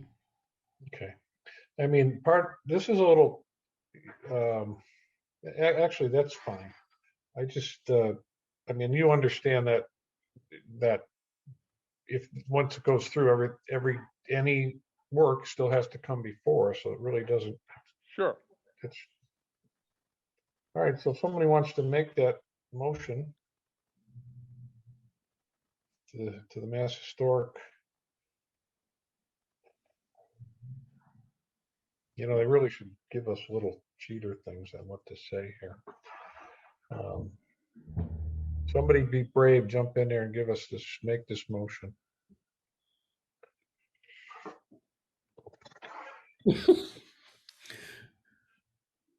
Not much going on there. I know. I know it's hard to word it. I have, this is, I'm writing notes and I'm seeing. What was it again, Tris? What was it, the wording for the tax credit? I would just say that the Springfield Historic Commission supports the historic preservation of this building, and it should be awarded historic preservation tax credits, that you're in support of it getting historic Right. preservation tax credits. You initially stated specific codes. It sounded like part 1 and part 2. Part 1 and part 2. Yeah. Okay. I don't think. Just like that. Yeah. Second. Okay. Since this has been recorded, we'll be able to figure that out, I think. Yes. Any discussion on that motion to send a letter? Hearing none. We'll call the vote on this one. Start with Commissioner Nardi. Yes. Commissioner Walsh is yes. Commissioner Walter Kroll. Yes. Commissioner Judith Kroll. Yes. Commissioner Brian McFarland. Yes. Okay. Those letters will be put out. Thank you very much. No, I'm looking Thank you for your forward to support, that. commissioners. Yeah, Thank looking you. forward to that project going forward.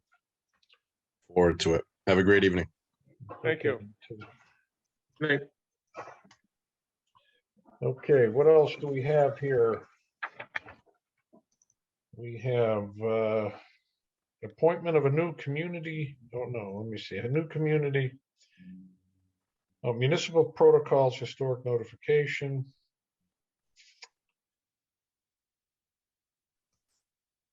And want to update us on that one, Alvin? So yeah, again, I sent in your packets, or probably in the link that you guys received, should be a PDF of a document stating, all the properties that the city owns and that they have that are over 50 years old and had received some sort of public funding towards. Okay. So the city's just making you guys aware of. They're notifying us. Yeah. Okay. Yes, basically. Yep. Yeah, I did see that piece. Okay. Number 4, appointment of a new community preservation committee member. Anybody want to volunteer for that one? Since we lost David, who was did a great job representing us. Somebody want to take on that? Well, I don't want to say liaison to the Community Preservation Committee. So yes, I'll do it if you want. You're willing to? Okay. Yes. I've done a couple of contracts for them when I was in the law department. Okay. Is this a nominate and vote thing, Melvin? Probably is. Huh? But of course, Yeah. if there's someone else, please jump in. So yes, it would be a nominating vote, and the Community Preservation Committee meets on the first Tuesday of every month. Okay. Okay, is that still something that someone could nominate you for, Judith? I nominate Judith Kroll to take that role. So moved. Run Kroll to another. Thank you, my husband. Yeah. Is all right. So we have. That's a joke. That's a joke. Are there any other nominations? Hearing none, let me call for to just affirm the vote. Actually, this we could probably do by voice. All in favor? Aye. Aye. Aye. We're not used to that. Okay, you are it, Judith Kroll. Thank you. Thank you for doing that for No us. problem. Just send me the information when you can so I can make sure I'm there. Yeah, And things you want and like things you want me to listen for during those meetings or things like that. That'd be great. Oh, but believe me, you'll get an earful when you get there.